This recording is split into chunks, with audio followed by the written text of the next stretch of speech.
We welcome you to Exhibition Place in Toronto, Ontario. For the first time, the Indy cars have visited Ontario since 1978, and the very first time the Indy cars have competed on a temporary course in the province of Ontario. I'm Bob Jenkins along with Larry Nuber.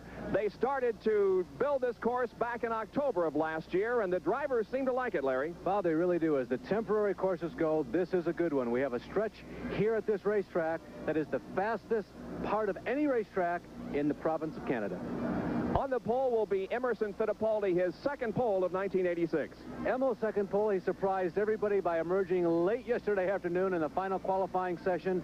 Another thing that qualifying has showed us this week, the balance of CART in 1986 is beginning to show through. We have several people who had their worst performance in qualifying of the year, several their best.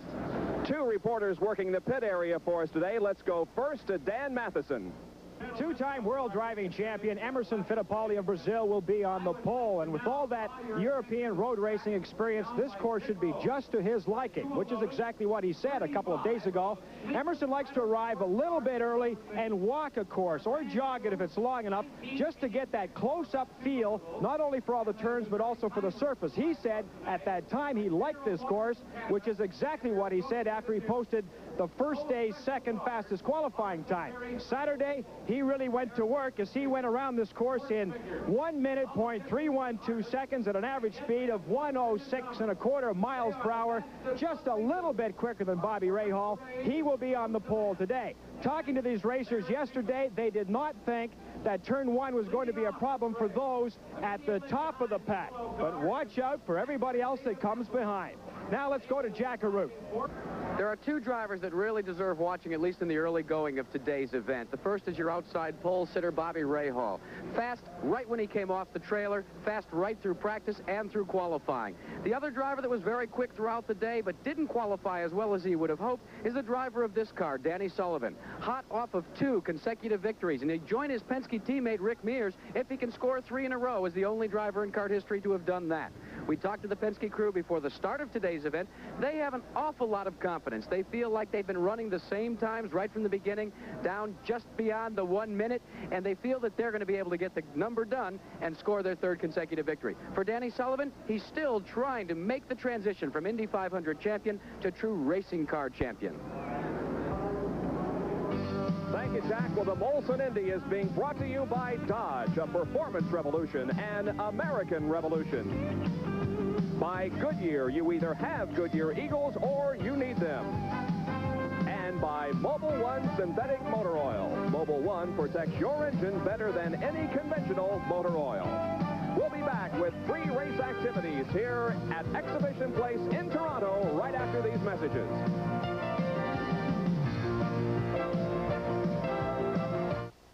We are back in Toronto where the 24 cars are lined up and ready to go for this 103-lap event. Let's take a look at this 1.78-mile course.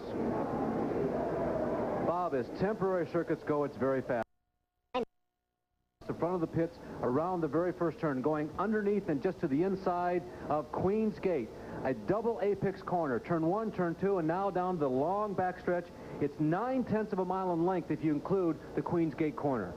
And down the backstretch, this is the fastest part of the circuit, and they will probably reach speeds right around 170, 75 miles an hour before braking heavily and downshifting for corner number 3, the area they're approaching right now as we get a perspective from the driver. We're riding with Jeff Brabham. Really tricky corner because a lot of passing can be done here. You brake hard, downshift, as Bob mentioned. Then you go uphill into a series of S turns around to the back half of this racetrack, actually the back quarter of the racetrack. We're going around the Queen Elizabeth Exhibition Building. Let's call it the Queen's Bend. It's actually turns 5, 6, and 7. There's a right-hander, a left-hander, and then after this left-hander right here, Jeff will go into a big, long sweeper corner. A lot of go-kart tracks have what they call the sweeper on it. This would be the sweeper around Queen's Exhibition, Queen Elizabeth Building. And now braking for corner number 8 and number 9. From corner number 9, they come on to a series of corners, 10 and 11, and between 10 and 11 is the start-finish line. Looks like a big sled, doesn't it? Here again, Jeff is coming out of the very final bend in the S's. This is the entrance to the pits. The pits, of course, on the inside. Remember, we're going clockwise here. at Toronto. There's a bend right there in the middle of the front stretch. You can see it. The pits parallel that bend as well as the crooked front stretch. And the white dots indicate the camera positions that will be used in bringing you today's 103-lap event, the Molson Indy from Toronto, Ontario. Very close to the lake, of course, boats out there. And in the last few minutes, Larry, some very dark clouds have moved in, and it looks like that rain could be imminent. Now, the forecast was for a 70% chance of rain, but this morning, the forecast last night was that the rain would be out of here by race time. It has not rained yet, but the clouds do indeed threaten. Tom Sneva, who has had an up-and-down weekend, he was in the top 5 or 6, believe it or not, when practice began on Friday. He ended up running about 10th, but it's been a pretty successful weekend for him. He's learning quickly in the road courses. There's Al Unser Jr., of course, had a disappointing weekend. He, along with Michael Andretti, had their worst qualifying runs of this year. The command has been given. The engines are being started. There is Kevin Kogan. Now, he's not driving the car that he normally drives, the familiar blue and white car. He'll be driving Emerson Fittipaldi's backup car. It'll carry the Fittipaldi colors, but it does, of course, have the 7-Eleven sponsorship. You saw a little bit ago Jacques Villeneuve, who qualified very well for this race. He has the 7th fastest qualifying time and will be inside row number 4 when the cars get the green flag. And, of course, Jacques is the favorite in this race because he is from Quebec, just located to the east of here. Bobby Rahal on the right, Emerson Fittipaldi on the left. That is the front row, Emil, the pole setter. The engines are being warmed up. The cars are still on the front straightaway here, but they'll be moving away for their pace lap in just a couple of minutes. So we'll be back with this Molson Indy from Toronto, Ontario, Canada, right after these messages. The cars have moved away and are now at the end of the backstretch, and we now present the starting lineup for the Molson Indy. On the pole from Brazil will be Emerson Fittipaldi in the number 20 Marlboro March, qualifying at 106.248 miles an hour. On the outside of the front row will be Bobby Rahal from Dublin, Ohio in the Budweiser True Sports March, car number 3. In row number 2 on the inside will be Mario Andretti from Nazareth, Pennsylvania in the Newman Haas Lola, car number 5. On the outside of the second row will be Roberto Moreno in the 5-star marketing Lola, car number 9, qualifying at 105.398. The third row, inside, Danny Sullivan, car number 4, the Miller American March. On the outside of row number 3 will be Roberto Guerrero in the number 2 True Value Emerson March. The fourth row consists of Jacques Villeneuve in car number 71, the Canadian Tire March. Outside of the fourth row, in the 7-Eleven March, car number 7 will be Kevin Kogan. The fifth row consists of Michael Andretti in car number 18, the Craco STP Lean Machine. Outside of the fifth row, Al Unser Jr. in the number 30 Domino's Pizza Lola. The sixth row has Raul Boisel in car number 22, the Duracell Copper Top Lola.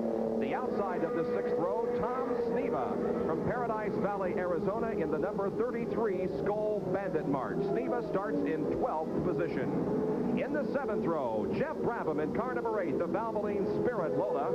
And on the outside of the seventh row in car number 61, the Provimi Veal March, will be Ari Leyendijk. The eighth row, Rick Mears in number 1, the Pennzoil Z7 March. Outside of row number 8, Jose Legarza in the number 55 Schaefer Machinist March.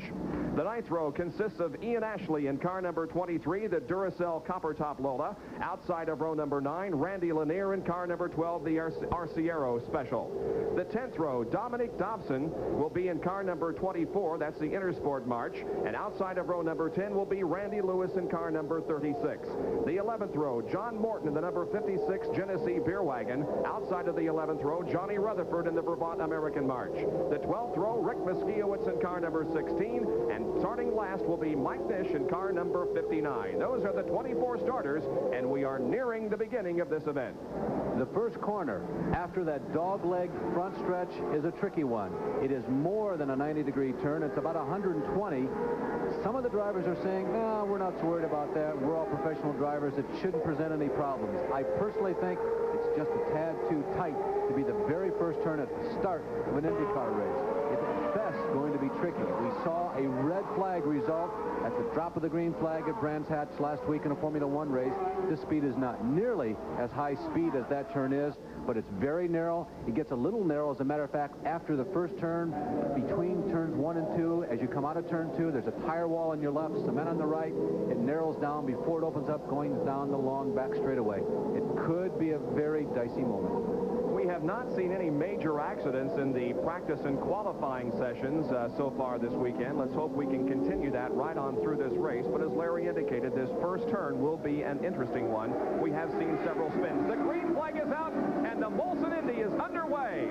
Now they'll begin treading into that tight first corner. They go through there 2 abreast, but it appears that everybody is going to make it through okay. Emerson Fittipaldi has grabbed the lead. They're still 2 abreast as they come out of corner number 1 and head to turn number 2.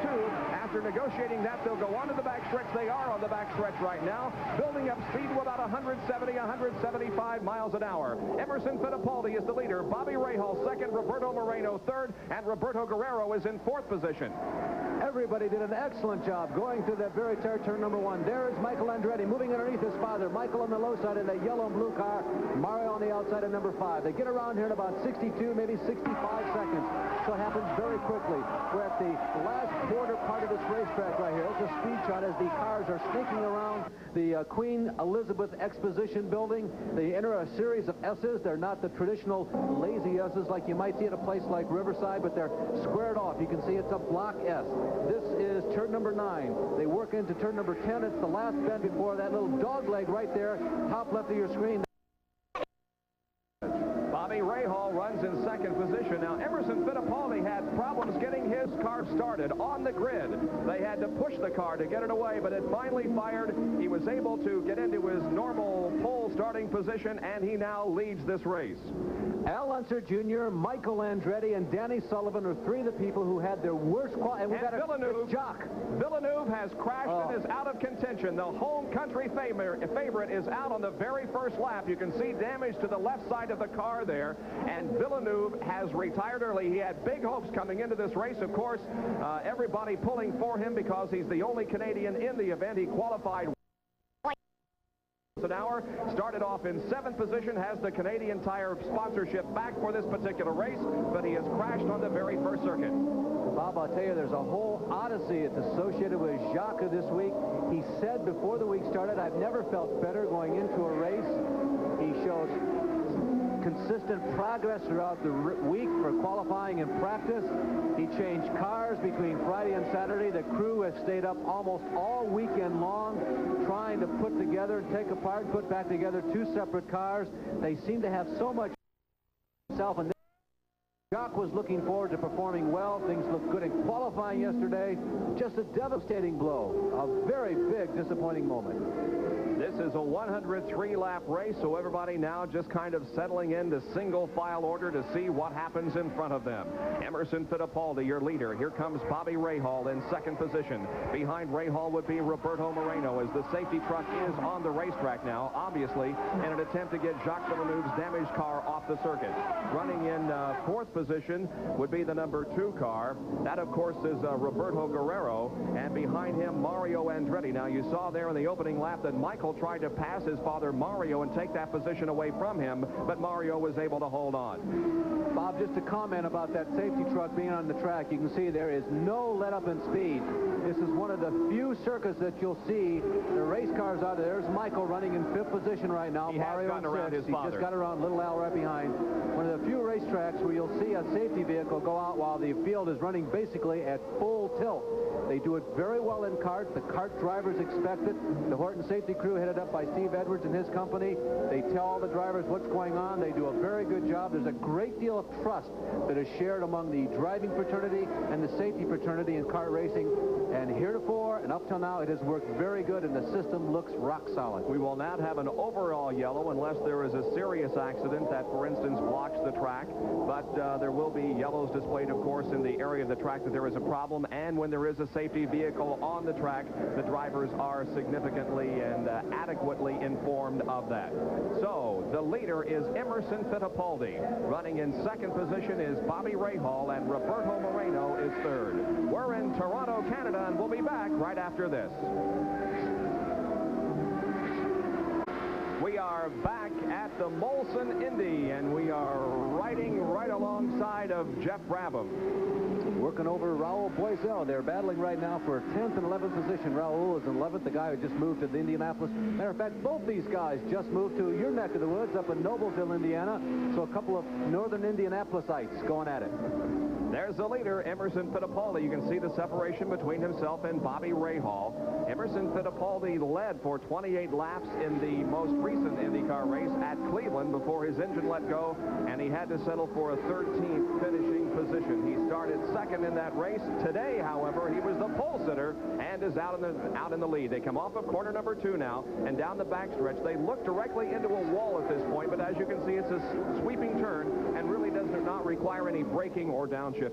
Bob, yesterday in the elevator at the hotel, Gary Ravizini told me that the engine problem that they had at Cleveland was nothing more than a pulley that went away. Nothing really broke inside the engine. All those hours you spend in the dyno, all the times you play around with the computer, all the experimentation, all the on-track testing, all the dyno testing, and a pulley breaks, something that is basically completely out of the control of an individual team. Bobby Rahal running in second position, just a few car lengths behind Fittipaldi. By the way, tomorrow, Bobby Rahal has a rather distinct honor awaiting him. He'll be visiting the White House and the President and Mrs. Reagan, and we'll perhaps have more on that in just a moment. But tomorrow, Bobby Rahal will be visiting the White House. Now lapping going on already. They move to the inside. At least Emerson Fittipaldi moves to the inside of Mike Nish and passes him. Now Bobby Rahal goes outside and puts a lap on Nish. Still running third and passing Nish down the backstretch is Roberto Moreno, and a good showing here in the early going for Roberto. Yeah, Mike Nish had a long week. He crashed on Friday before qualifying even began, and crew chief John Barnes spent a great deal this weekend, many hours by himself in the automotive. That's another one of the exhibition buildings here on the Canadian Exposition Center complex here. Many hours by himself in that building repairing the car so that Mike could come out and race again today. Rahal flashing by. Here comes Roberto Moreno running in third place. Roberto Guerrero is in fourth, and Michael Andretti has moved to fifth place. It was Michael Andretti's worst starting position of the year. He qualified for ninth starting position, his worst of the year at 104.532, about 2 miles an hour off the pole speed. Tough life when ninth is your worst performance.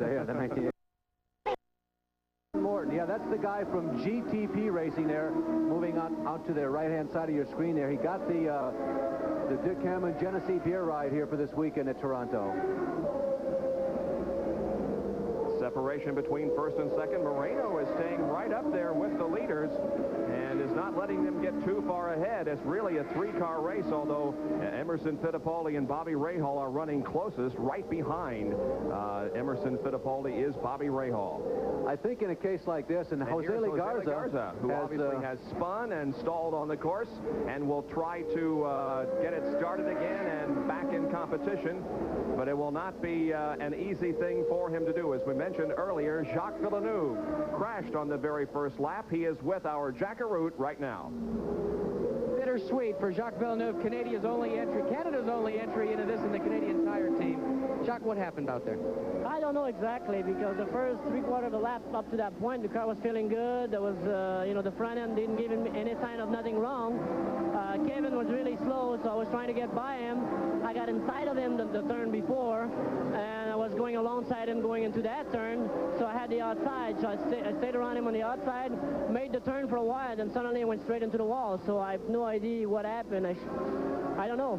What are your feelings? You were so high. You were almost euphoric before the start of the race. This crowd had opened their arms to you and had adopted you as one of theirs, even though you're from a neighboring province. How do you feel right now? Well, I feel really bad. I feel like, I let him down, something like that. But, boy, I have no idea at all what happened. The car felt good. The car felt good yesterday in the warm-up. I knew we had a good chance of doing good. And, boy, I'm disappointed that it happened in the first lap like that. I mean, I'm disappointed that it happened, so... What can I say? We're going to have to try next time. Let's update you, too, on some problems that your leader is experiencing. He has no radio right now, gentlemen. He also had a problem starting when they gave gentlemen start your engines. They had to push start it. Could be ominous factors later in the race for Emerson Fittipaldi. All right, Jack, and another problem involves Rick Mears, who did not have a good starting position way back in 15th. He has been in for a pit stop. They changed the left rear and the right front, filled the car up with fuel. He's back out there, but an early and unscheduled pit stop for Rick Mears. Emerson Fittipaldi threading his way through traffic. There's Bobby Rahal second to screen. They're packing Rick Miskiewicz, and Roberto Moreno continues to run third. We have completed 10 of 103 laps at the Molson Indy in Toronto, and we'll be back in a moment. Molson Indy, the average speed after the first 10 laps, 98.846 miles an hour, compared with a pole-sitting average speed of 106 miles an hour, but they have been slowed because of some incidents on the racetrack, not the least of which was Jacques Villeneuve's crash that put him out in the very first lap.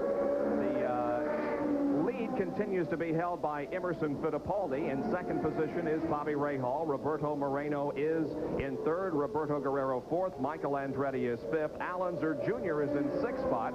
Mario Andretti is seventh. Kevin Kogan eighth. Danny Sullivan ninth. And Raul Boesel running in 10th position. And for the second time in as many laps, Rick Mears comes into the pits. This is a much briefer stop. Perhaps he felt like that there wasn't a tire on properly or tightened properly, because the stop was only for them to tighten one of the wheels, and he is back out there. But this is certainly going to drop Rick Mears from a contention point in this race. You're looking right there at Kevin Kogan in the car painted like Emerson Fittipaldi's car. It's the backup Patrick car for this weekend, fighting with Mario Andretti. They've been testing each other for 7th position the last few laps. And we have also had a change in 4th and 5th, as Michael Andretti has moved up to 4th, and back to 5th position is Roberto Guerrero. Once again, let's go to the pits. Here's Jack. A characteristic, or actually uncharacteristic, miscue by the Penske crew has cost Rick Mears another additional unscheduled stop. This is the center lug nut that goes on the right rear tire. They came in and changed a blistered tire, had to come back in because the crewman failed to tighten this sufficiently for racing speed.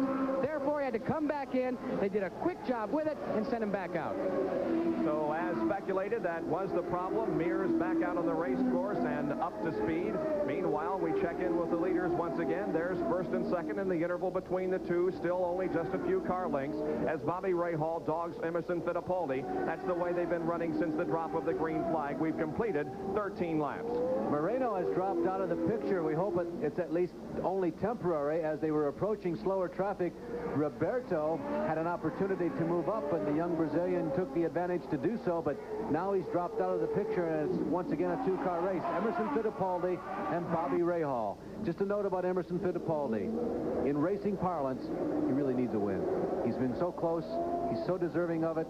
The car has performed well, and little nagging problems that we mentioned to you earlier. It seems as though some of them outside of the control of the team have kept him out of victory lane. Hard to believe that his only IndyCar victory was on a oval, a fast speed oval, the fastest speed oval, as a matter of fact, Michigan International, where the Indy cars will compete in 2 more weeks, the Michigan 500. But Emerson was victorious at that track, his only IndyCar win, and everybody thought that since he was a 2-time world champion on the road courses, that his first IndyCar win would come on a road course, but not so.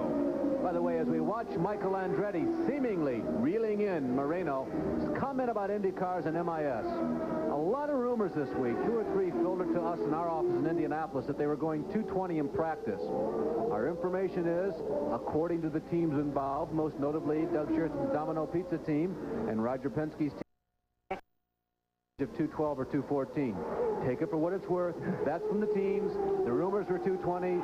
Seems like the teams would be a lot more dependable with the information. Here's another shot from inside of Brabham, going down the backstretch. There is the dog leg. That hard right-hander, turn number 3 coming up. Jeff will break down. He'll go down and shift the gears, drop all the way down to 2nd gear, make the right-hander a little bit uphill, gets a little tricky, goes to the left, back to the right, then he comes up after this right-hander to a hard left-hander, tire wall on the right, working down a short straightaway about 500 feet to a right-hander, now to the sweeper. This is that big, long sweeper that leads onto the tight turn number 7, approaching the front stretch. If he could go perpendicular, or rather parallel right here, he'd get right to the front stretch. The S's, as we call it. It's through turn 8. Now a left-hander to turn number 9, getting onto the front stretch. Next thing you'll see after a right-hander will be the dog leg. It's a very fast part of this racetrack. 150, 155, 160, 165 miles an hour, up to 5th gear. Now I got to brake and downshift down to 2nd gear to get around this tight right-hander. And there is the course, basically, as Jeff Brabham takes us around, going to the inside now and passing a slower backstretch. Change for 6th and 7th position as Kevin Kogan has moved into 6th and Al Unser Jr. back to 7th position. Emerson Fittipaldi continues to lead this race as we continue to ride right along the shoulder of Jeff Brabham. Once again, moving into corner number 5, now down a short straightaway into corner number 6, around the Queen Elizabeth building, onto a wide sweeping portion of this racetrack, and that's one of the things that the drivers have been talking about all weekend, how wide this racetrack is and how smooth it is. They did spend about $3.5 million to repave the entire surface of this track, and it has paid off. As you can see, Jeff Brabham may have encountered a problem in that car as he came off of corner number 8. We saw the car kind of slow down. He is entering pit road and will stop and have the car checked over. Jeff Brabham is into the pits, and we hope it's not anything more than a routine pit stop, but it appears as if it could be. The red light, you can see when he moves his head, there is the red light showing, indicating that there is something seriously wrong with the car. They are looking at the rear end of it, not making any haste in changing tires or filling the car up with fuel, indicating that this is a mechanical problem that could spell the end for Jeff. Oh, that's a shame. Not only for Jeff, but also for all of our viewers. The in-car camera was working just superbly, and you got just some ideal point-of-view angles as what the driver sees. You can see how quickly things happen from the cockpit. He was going around this race course, and when you watch it from the camera angles above the racetrack, it doesn't look like they're going quite that quickly. But you can see as you follow Jeff around how fast things had to happen and how busy the race driver was, and you could only see just the tip of the iceberg. You couldn't see all of his feet working. Well, this is a Honda-powered car, and it has not been all that successful, but not because of engine problems. Many problems have plagued the team. Let's go to Jack Arute. You can see the bonnet is being taken off the Valvoline Spirit of Jeff Brabham, the Honda-powered car. They aren't certain what the problem is. The engine just died. To quote Rick Ellis, the car owner, they're going to take a look at it, try and do a little troubleshooting, some R&D on pit road. As soon as we get more, we'll bring it back to you. Well, Jeff Brabham was running so strong at Cleveland in the top 5 for about 3/4 of the race before he dropped out. He dropped out of the Cleveland race because of a gearbox problem. This, however, appears to be possibly something engine-related. As Jack indicated, he will stand by and give us further reports on what the problem might be. You can see the separation once again between 1st and 2nd as Emerson Fittipaldi has now begun to open up a little bit of an advantage over Bobby Rahal. Rahal still running in 2nd spot. Still running 3rd is Roberto Moreno, and in 4th place is Michael Andretti. 40-gallon fuel cells. 1.8 is the formula on miles per gallon. It figures out to be about 40 laps on a 1.8-mile course would be the approximate range. We anticipate 2 pit stops, a 103-lap race. So about 40 laps and about 80 laps probably is what you'll see. If a car has to stop prior to 18 laps in this race and Brabham stopped just about at that mark, probably figure you got to stop 2 more times. It's going to require 3 stops. So we are now past the point. We are now on the 19th, working on the 20th lap. We are past the point where probably you could stop and get this race in with just 1 more pit stop. One other point, if you stop on lap 58 or later, you can go the distance from there. But we are now past the first line of demarcation. First pit stops coming up at almost any time, but we anticipate them lap 35 or 40. Change of 8th and 9th position. In 8th now is Danny Sullivan. Back to 9th is Mario Andretti. Once again to Jack Arute with more on the Brabham problem. The troubleshooting has been completed. The diagnosis of broken shifting linkage. Right back by the engine. That's why the engine came in without power. Jeff Bodine had to, how about Jeff Brabham, had to terminate the engine to bring it back in. It's doubtful whether they're going to be able to repair it. The problem, they don't have a compatible linkage for use with the Honda engine. So once again, it is not the engine that causes the problem for Jeff Brabham, but something other than that. So the Honda engine certainly has performed well in its going this year in Indy cars, but a shifting linkage is the problem on the Valvoline car right now. There's Emerson Fittipaldi through turn number 3 once again, uphill into turn number 4, leading the Molson Indy. He's led since the drop of the green flag, and we are 20 laps into the race. By the way, his teammate Roberto Moreno, who has run third with great consistency since the green flag drop, is not running a Honda engine. Another new experiment that Rick Gallison crew and Martin Fox tried on Jeff Brabham this weekend. They went to a new radiator system, and it seemed to work this weekend. We are live at Exhibition Place in Toronto, Ontario, Canada for the Molson Indy.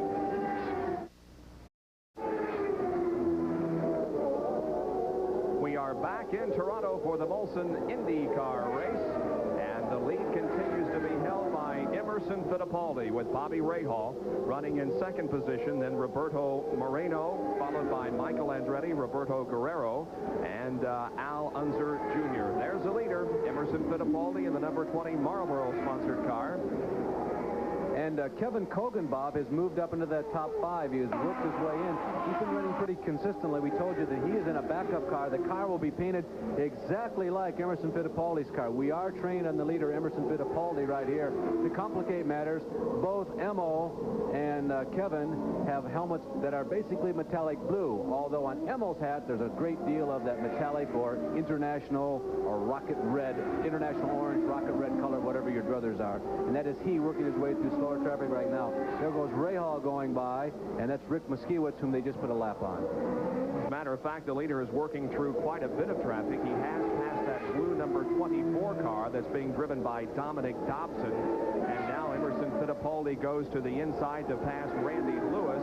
And the next car that he will attempt to pass, and does so just going into turn number 3, is Johnny Rutherford in car number 21, who qualified miserably for this race in 22nd position. Into the pits is Raul Boesel. Bob, a lot of the leaders are coming in. Roberto Moreno has come in. We're assuming it's routine. We are up to, what are we at there? Lap number 23, so that is inside that window. Moreno is out already, seemingly in pretty good fashion. Boesel is still in the pit area. They're still doing work on Jeff Brabham's car, and Raul's stop is turning out to be much longer than would keep him in real good competition. So Roberto Moreno, who had run third since the drop of the green flag, relinquishes that position by coming in for a pit stop, and that will put Michael Andretti, there he is in the blue and orange or yellow car, into third place. Watching some of the back markers here, Randy Lewis and Dominic Dobson and Rick Moskiewicz in car number 16. Those 3 drivers started toward the rear of the field and are being lapped by the faster cars.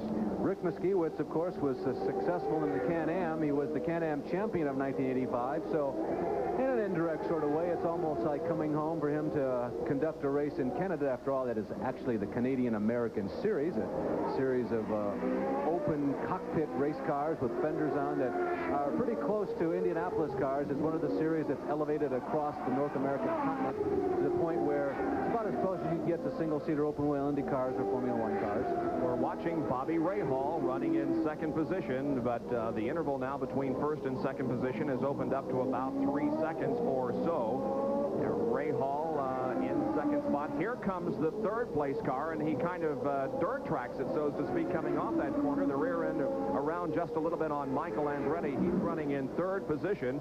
Got that after Roberto Moreno went in for a pit stop. And now running in fourth spot is Kevin Kogan, and here he comes right behind Michael. Kevin after starting this race in 8th. and he is climbing rapidly, sort of like his weekend. Kevin has been up and down like a yo-yo all weekend. Friday afternoon practice, first session he was only 19th best. Then in the afternoon practice, as he moved up to the backup car, he was second. Then Friday morning they came out. There's Kevin getting very close to Michael as they go into heavy traffic.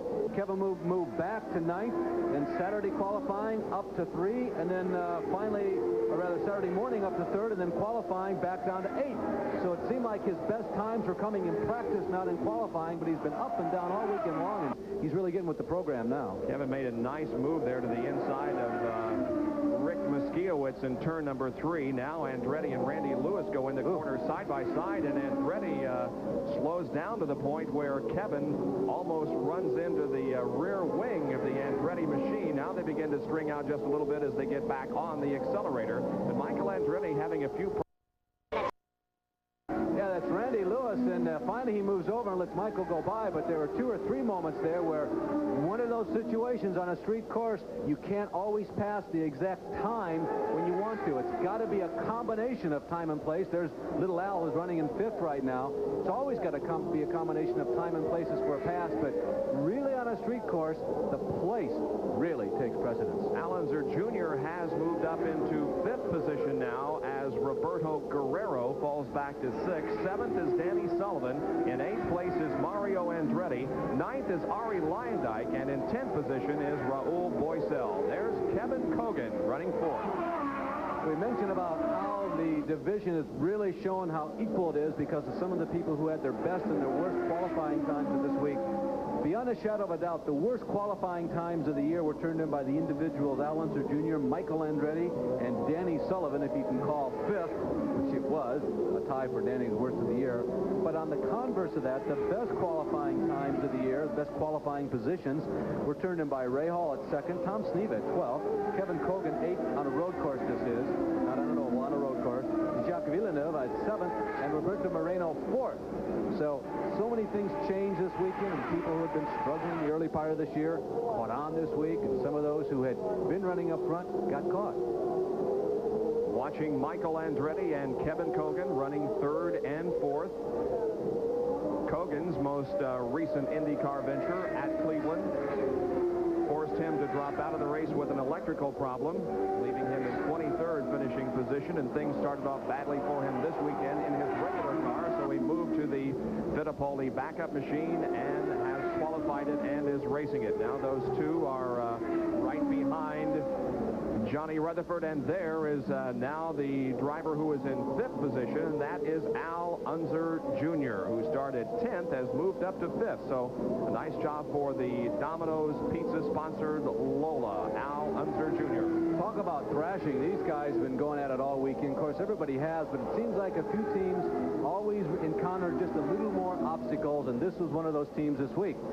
They got to the point where little Al was so frustrated, he said, I don't know. We have done everything. We have tried everything. We have changed everything, and it just is not getting any better. At least it's not getting up to the potential where we think the Domino's Pizza car should be. But it looks like it's a little better in the race than it's been in practice and qualifying, and maybe all those skull sessions and all those meetings over dinner, breakfast, and lunch, and all those confabs between practice and qualifying sessions beginning to bear some fruit.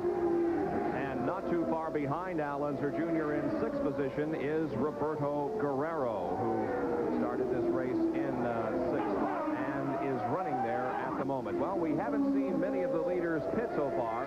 Mario Andretti did come in for a pit stop a few minutes ago, but as far as Fittipaldi, Ray Hall, and the others up front, no pit stops yet, but we expect them in just a few laps. We'll be right back with more from Toronto. Back at Exhibition Place in Toronto, Canada, where we're presenting live the Molson Indy on this Sunday afternoon. The first time the Indy cars have visited this province since back in 1978 when they were at Mosport Park, which is to the northeast of Toronto. And in that race, by the way, Danny Ungaius was the winner. Here this afternoon, Emerson Fittipaldi jumped into the lead at the drop of the green flag, has held it since. In 2nd position is Bobby Rahal.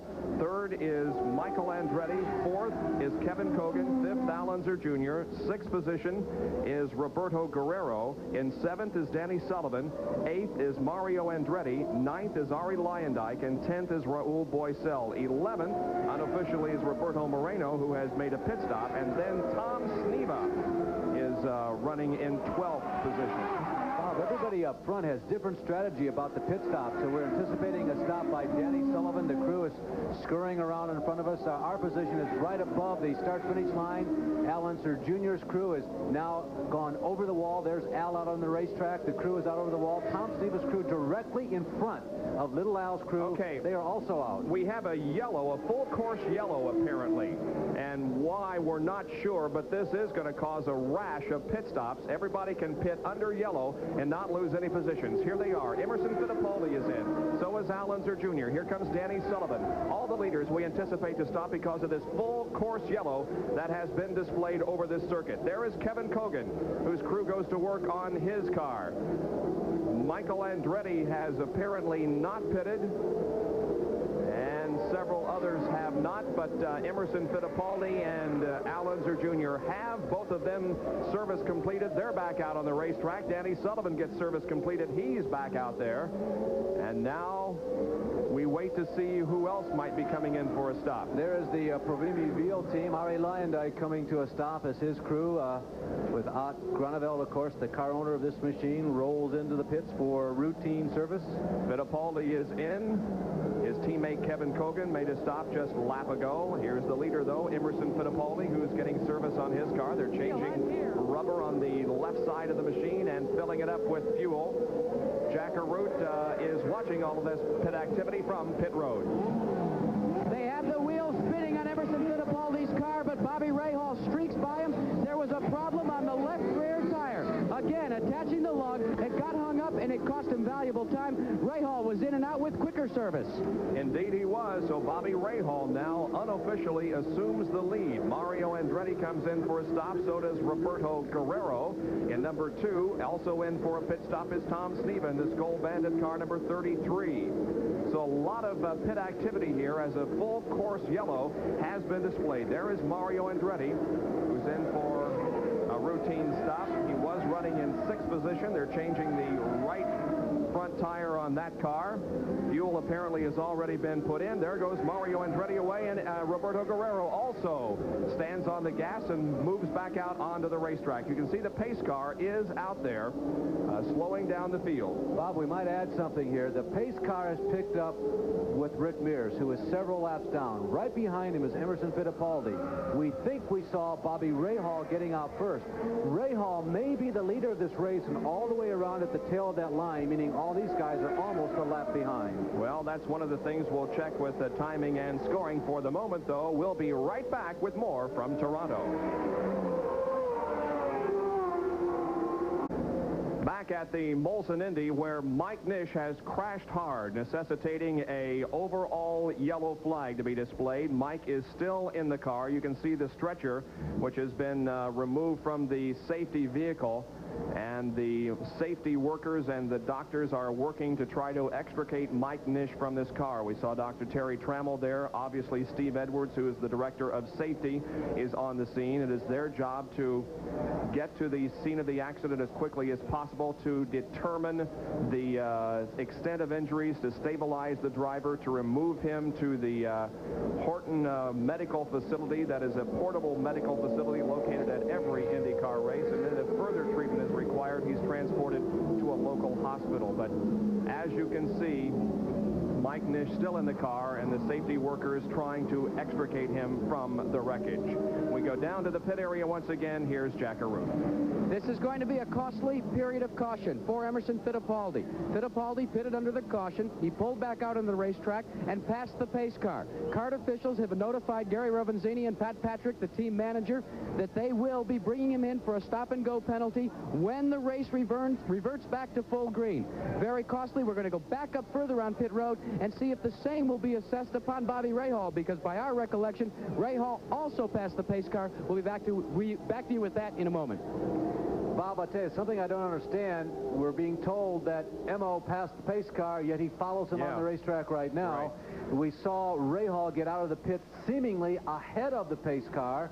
We did not have an angle, of course, on it the whole time while Bobby was making his pit stop. And while all this is going on, all this questioning about who came out first, who passed the pace car, we understand it is also raining. Well, it looked a lot worse an hour ago, just before the race started, but it is now sprinkling at least. I don't think it could be considered a rain, but we do have sprinkles falling on this course. And so the question becomes, if it does begin to rain harder and the track is wet, does that mean that everybody will come in and change to rain tires? And of course, we are on a road course, which means that these drivers will compete in the rain. And we hope that the track can stay dry and the shower will pass over. But for the moment, we do have some sprinkles. But as we look off toward the south, that's the direction we're facing here. We see blue skies and no real serious threat of rain, at least to the south. So we'll see what happens here. In the meantime, we are overall yellow because of an accident involving Mike Nish. We'll be back in a moment. Back in Exhibition Place in Ontario. There you can see just one of the grandstands here, and as we indicated in the opening of the show, there were 30,000 temporary seats built here. Every seat was sold, and the city decided to allow 30 more standing room people to come in here. And as we entered the gates this morning at 8:30 or so, there was a sign saying Molson Indy sold out. So 60,000 people had been committed to this race, and nobody else was allowed. And as far as inside the ticket booth, there nobody home. They had closed up shop, went home yesterday. When business closed, they had sold everything they had. I think this will have to be determined as one of our most successful IndyCar races of the year. Certainly first-time IndyCar races. And there is, by the way, a 3-year contract to have an IndyCar race at this location, and then there is an option for more races. We hope that you'll be with us to enjoy Speed Week this Thursday night at 7:30 Eastern Time. Every week at that time, Larry and I bring you up to date on all of the results and news from the world of motorsports. That's Speed Week, Thursday nights at 7:30 p.m. Eastern Time on ESPN. Well, we have a further update from the pit area, and here's Jack Arute. We told you before break about the stop-and-go penalty that will be assessed to Emerson Fittipaldi when this race reverts back to green. But we have checked with Steve Horn and the True Sports entry and asked them about their situation. They said, no, Carter's informed us that we passed the pace car under the right circumstances, so we'll be at the tail end of the field, but still on the lead lap. Now, there's another problem that's developing. This race has given us something for everyone. The clouds are very ominous now, and they're very heavy, and precipitation is beginning to fall. If that happens, these crews will have to bring their cars back in one more time to go from this to this. Rain tires, the groove tires, to keep the cars from aquaplaning and gain adhesion on the road course. We'll have to keep you appraised of that. Right now, there's no problem with the rain, but if it gets heavy, this is what they'll go to. My colleague Dan Matheson is further down pit road with this report.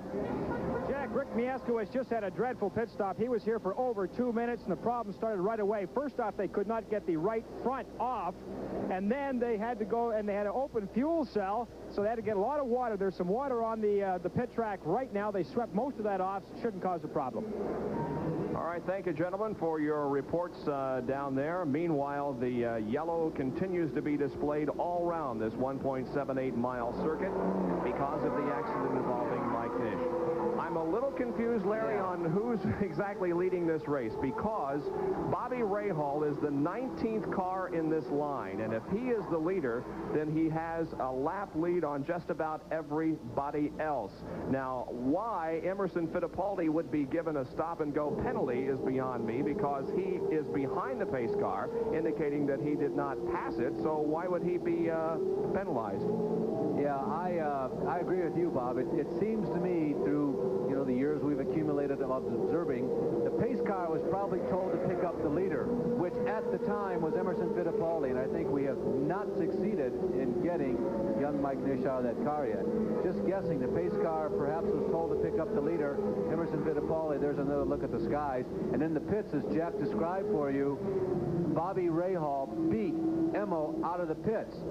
Now, if anybody passed the pace car, and we're not suggesting that Bobby did, it seemed like that Bobby got out in very efficient order. If anybody would have passed the pace car, it would have been Bobby because he's at the tail of the line.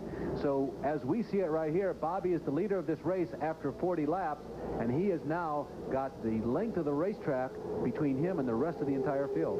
You can see the jaws of life have been called in to get Mike Nish out of his wrecked car. We'll have more on that hopefully in just a moment.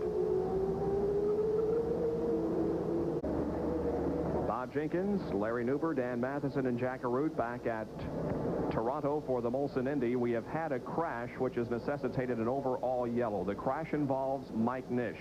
He has not yet been taken from the car. Now, let's talk about that for just a moment. The length of time that it takes to extricate a driver from his racer is in no way reflective of how serious the injuries are. These cars are built to collapse and to break away when it does come in contact with something. Now, it's very possible that he is trapped in the wreckage, but is in no way injured, and that's certainly the circumstances that we hope we're working with here. We have not received any official information on the extent of the injuries to Mike Nish, but he has been in that wrecked race car for many, many laps. You can see that a lot of liquid has run from the car down into the groove, and the drivers are running through it trying to dry it up. Let's go down to Jack Arute. Just as many of us have known for so long, it's a tight fit for these drivers inside these cars, and in checking with the crew members for the Machinist Union team, their initial reports from the scene of the accident are actually that Mike Nish's legs are pinned in the car, but that he's conscious. Now, we repeat that that is a report we received from the crew, not from the medical staff here at the Toronto Fairgrounds. But we'll keep you appraised. They say it's his feet are pinned in the car. That's the reason for the jaws of life and for the delay in the extensive caution period. Happens a lot in IndyCar racing, and let's hope that is the situation.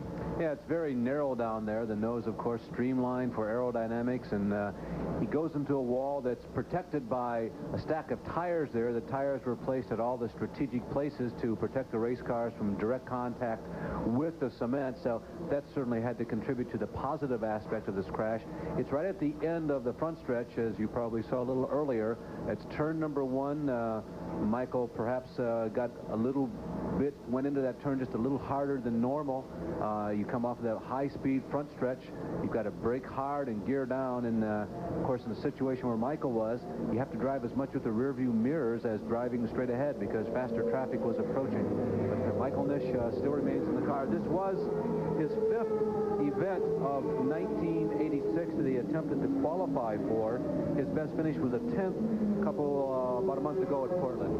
And nobody, including fans, drivers, crew members, nobody concerned with this auto race wants to hurry things along here to get this race back under green. Our most important consideration at this point is for them to take their time in getting Mike out of the car and making sure that there is no serious injury involved with that.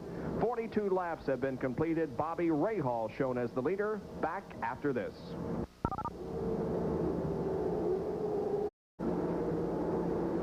The overall yellow flag continues out on the Molson Indy racetrack because of an accident involving Mike Nish. He is still in his race car in turn number 1. The car did run into the tire barrier. The report is that his feet are trapped in the race car, but as far as other injuries, we do not know at this point, except to say that Mike is conscious. We have been under yellow now for several laps and continue to run under yellow, and it appears that it will be quite a while before we go back under green because we'll have to clean up the debris. Now, Jack Arute has been studying the visibility that these drivers have while on the course. Neil. Yeah, would you like an interview with Barry Green? The vision through these mirrors is severely occluded by the large wings that hang on the back of each car. So what a driver sees in his mirror is a very small window, a tunnel of sorts through the wing that shows about 8.5 by 10 inches. That's a very small picture. A lot of action going on behind him. It's especially important on a road course and a temporary street course like this one. Bob, we might take a little bit of time to explain what the CN grounds are like. Exhibition Place, I guess, is the modern name for it. This little peninsula, we're sticking out into Lake Ontario. We're on the mainland, but it's a peninsula. It's pretty good size. It's built around a stadium. It's a stadium where the Argonauts and the Blue Jays play CFL football, and the Blue Jays, of course, baseball. Inside the stadium, which has been here for quite a number of years before it was renovated, there used to be a quarter-mile paved racetrack where they ran super modifieds. That goes back 20, 25, 30 years ago. People like Harvey Lennox and I think Steve Joya, maybe in the early stages of his career, had an opportunity to run up here long before they took it apart and put up this ultra-modern Olympic-type stadium. There's a great deal of amusement park-type atmosphere points here on this peninsula. There's a roller coaster that is active during the national exhibition every year. There's a lot of places for the recreational food that people partake when they visit places like that. And it's really a very interesting place to have an Indianapolis car, and much of the course is on normal streets. Field filing around the course now, still under reduced speed because of the Mike Nish accident. We go down to the pit area for this report once again from Jack. Barry Green is the crew chief for Michael Andretti's car. Barry, this caution is a mixed blessing for you people because you did have some concern about fuel consumption before the start.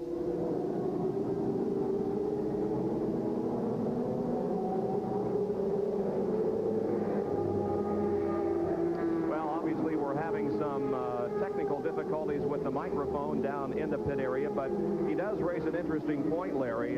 There was concern about fuel consumption and the amount of fuel that the cars are given for this kind of race, but with this long yellow period when speeds are so slow, that now is negated, and there's no longer a concern about having enough fuel to finish the race. Yeah, I think enough of them had a cushion. Most of them had a cushion even before this long yellow, but as you pointed out, Bob, this really eliminates any question at all.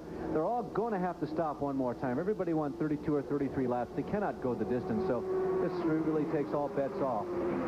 One of the longest yellow periods we've ever seen on a road course. Let's go down to the other end of the pit area, Dan Matheson.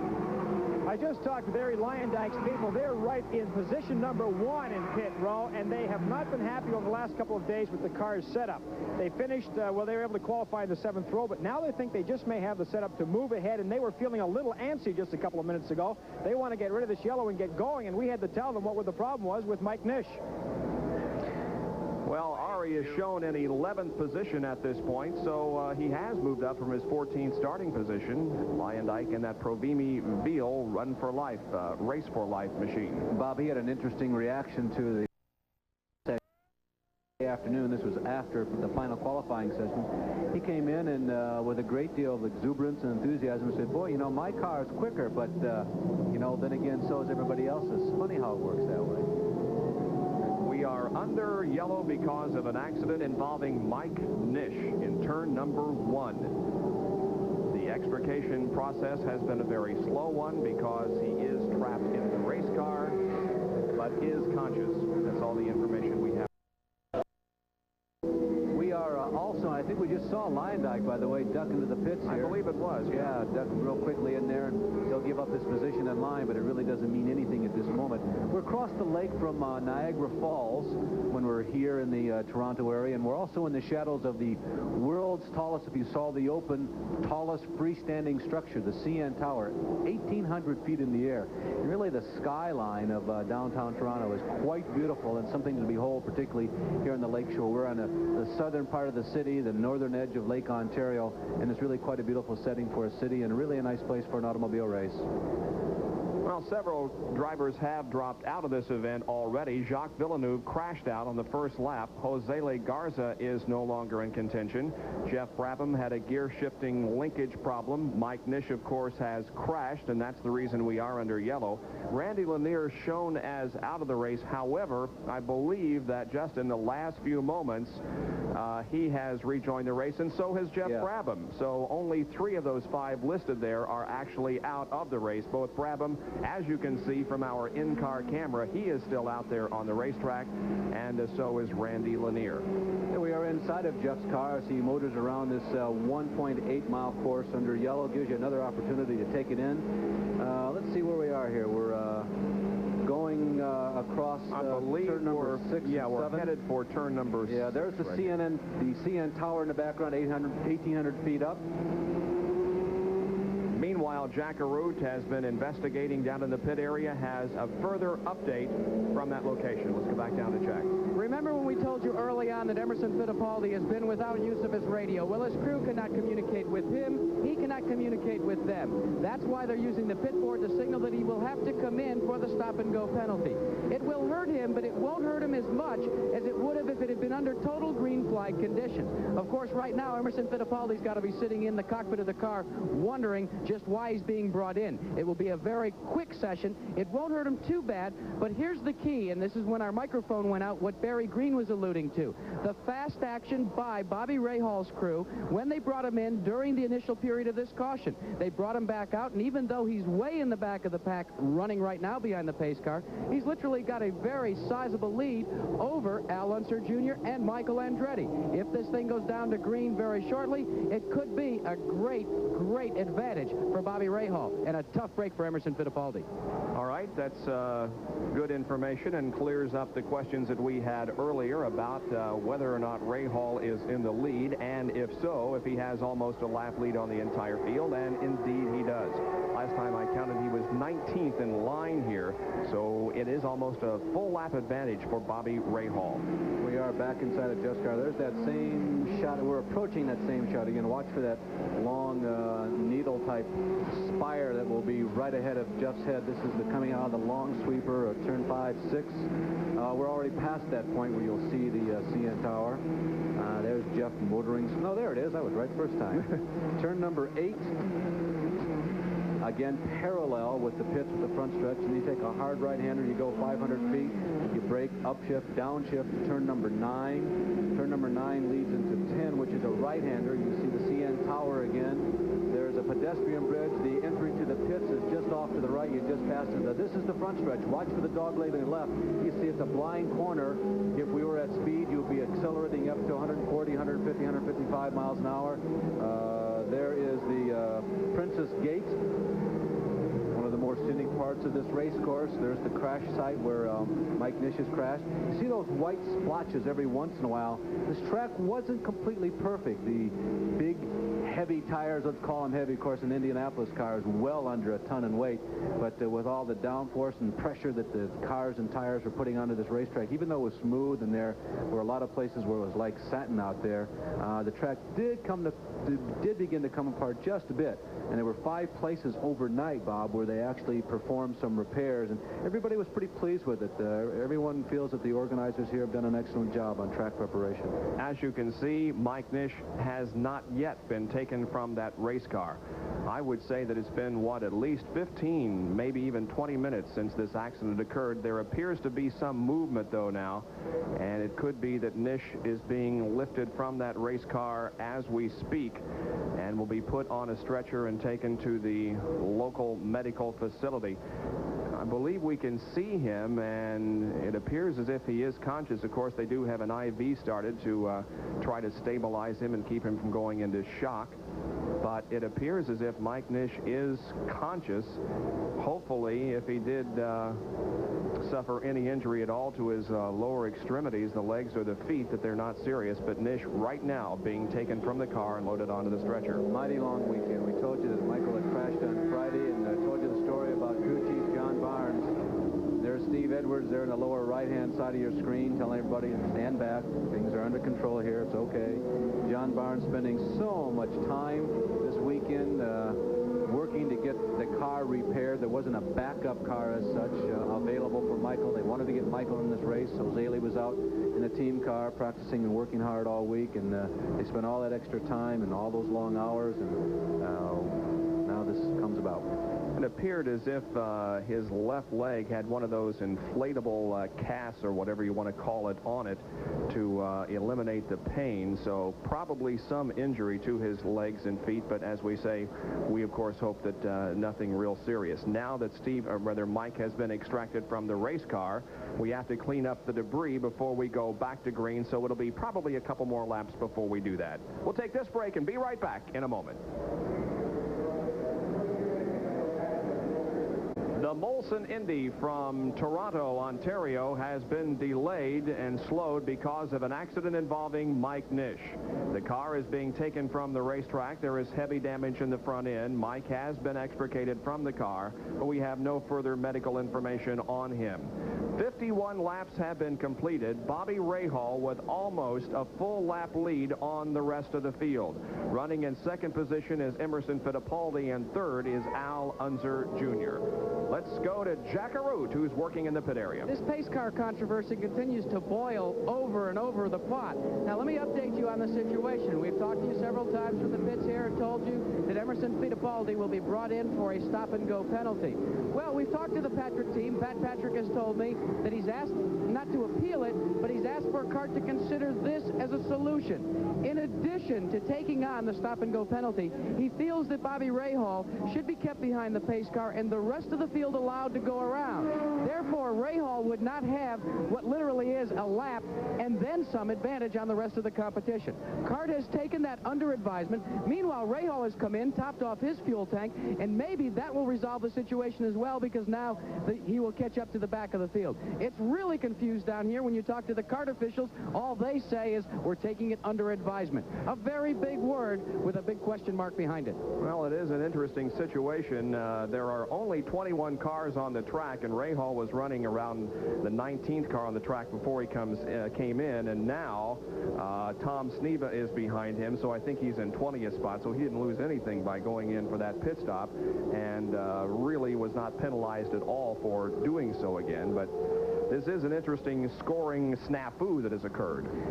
Bob, there are a lot of other interesting sidebars here that potentially might be going on. The slower laps, of course, are stretching the fuel mileage. It gives the teams who really want to roll the dice, maybe when they make their last pit stop, to stretch it as far as they can and not put in a full load on that last stop and maybe make the car lighter and go quicker. Plus, all these laps at slow speed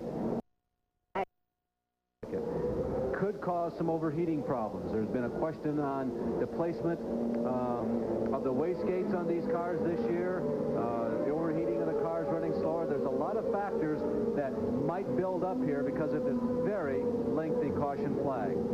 We will go back to green next time around. We've completed 52 laps, so when we go back to green, it'll be lap number 53. This is a 103-lap race. We are just past the halfway point, and we'll have 50 laps to go when the green flag is displayed once again.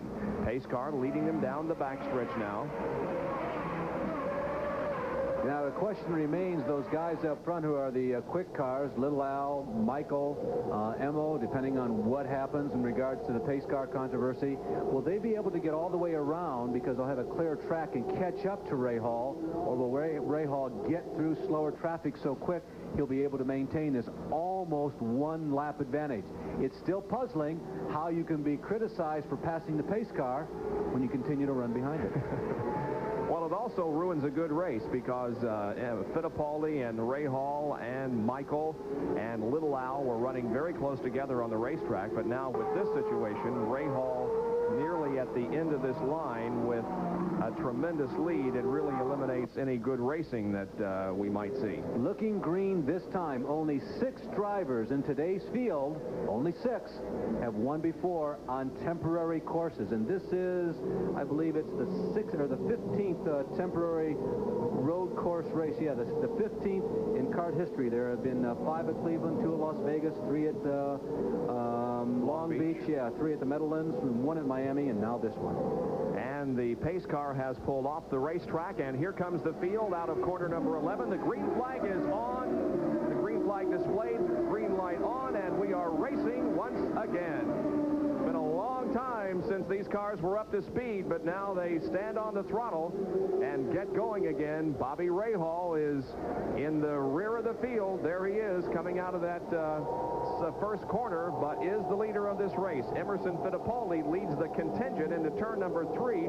Behind him is Al Unser Jr. and Michael Andretti, so that's where we're going to see the good racing, it appears. And it looks like they are getting ready to display the black flag, and if all things unfold the way we've been led to believe it's going to be for Emerson Fittipaldi. Remains to be seen exactly how much this is going to hurt him for sure, because Rahal is only about 20 seconds behind him. He's going to go a lap down to the leader, Bobby Rahal. And I'll tell you, as strong as Gary Ravazzini and crew has had that number 20 car running in recent weeks, that's really a shame that Emil's going to lose a lap because of an infraction. And there was a lot of confusion when a full course yellow came out, and Emil knew it was coming, and he ducked in. Didn't even have to have the black flag displayed to him. Emerson Fittipaldi is in the pit area. Here is Jack Arute. Here's the stop, and there's the go for Emerson Fittipaldi. He's the first of reportedly 2 drivers that will be brought in and assess that penalty. He's back in the mainstream of traffic. We'll have to wait and see if the same will be done to Bobby Rahal further on down the pits. Out in front of Rahal. Emerson got out in front of Rahal, and I'll tell you, Emerson Fittipaldi is terrific on road courses. We might be in for some thrills. That's an interesting situation. Now, Rahal reportedly will be also black flag. I did not notice whether or not he was that last time around, but Fittipaldi did make the stop and go penalty, and is back trying to work himself back up to speed. Johnny Rutherford, he's going to the inside of Rutherford right now and passing him. Roy Boisel right ahead of Fittipaldi now. Nicky Penoro, the official starter, still has the black flag in his hand, and if Rahal happens to be the next one required to come in, that puts Little Al and Michael in that order, the leaders of this race. Still watching Fittipaldi.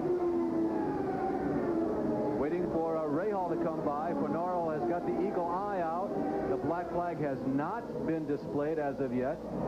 There is Emerson Fittipaldi, definitely running well within the lead lap. And we're watching and Rahal likewise came in. There is Bobby. Let's go to Dan Matheson. Well, I just talked 30 seconds ago with Steve Horn, the crew chief here, and he was really surprised that his driver had to stop. He said there had been a pass on the pace car, but they did not have the pace car, that is, did not have the lights on. And now here he is at a full stop, keeping the revs up. They are giving him a 1-minute penalty by the looks of it. He is not happy at all, but this does explain it now. Emerson's was a stop-and-go penalty. Rahal's is a much longer penalty, so this is going to eliminate Bobby's penalty. Jack Arute. 1 entire lap. Get him back on the lap with the rest of the field. Steve Horn is livid about it. He's off and away. Bobby Rahal almost stalled the engine.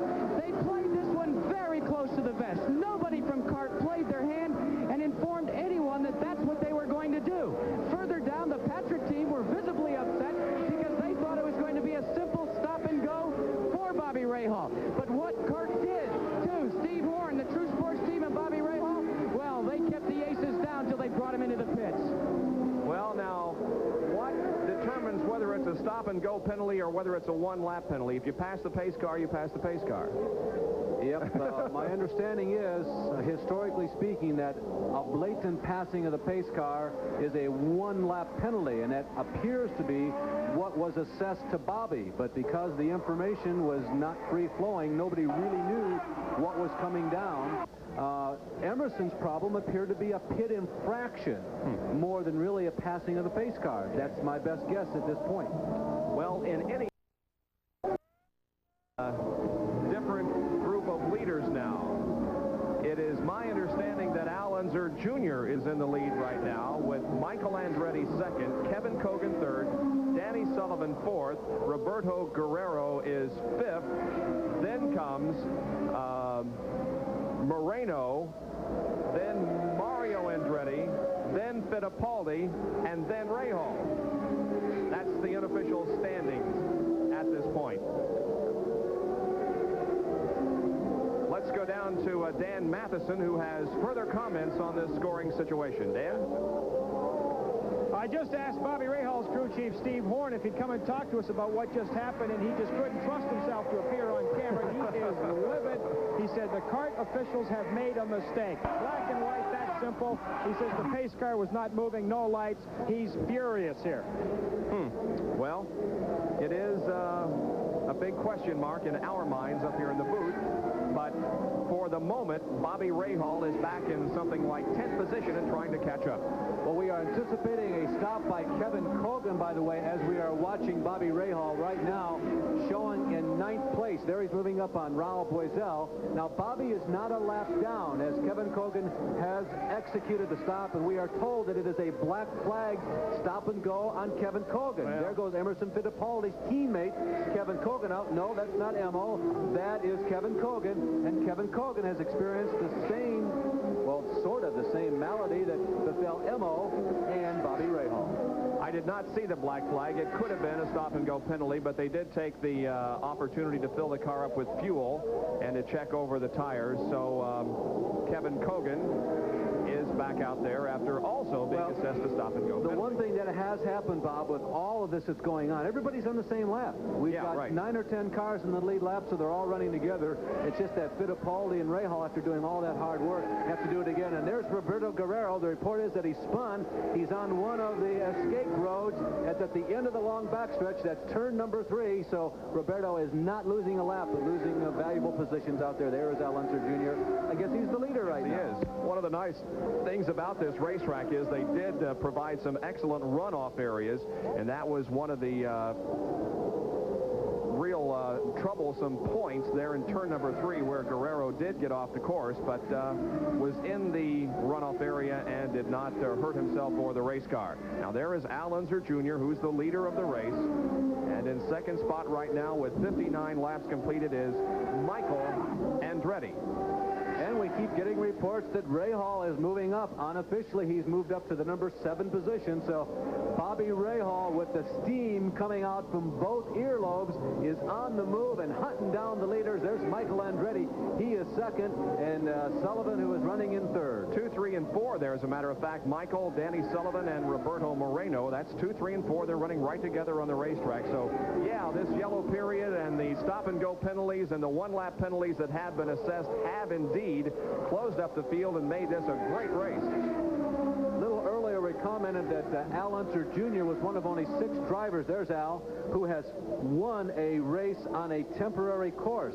The leader is Mario Andretti, who has won 5 times on temporary courses. Danny Sullivan has won 4, 2 of them in 1986. Bobby Rahal has won once, Michael Andretti once, and Tom Sneva once, if you count that win at Vegas, that billiard ball win. If you saw the race, you know what I mean.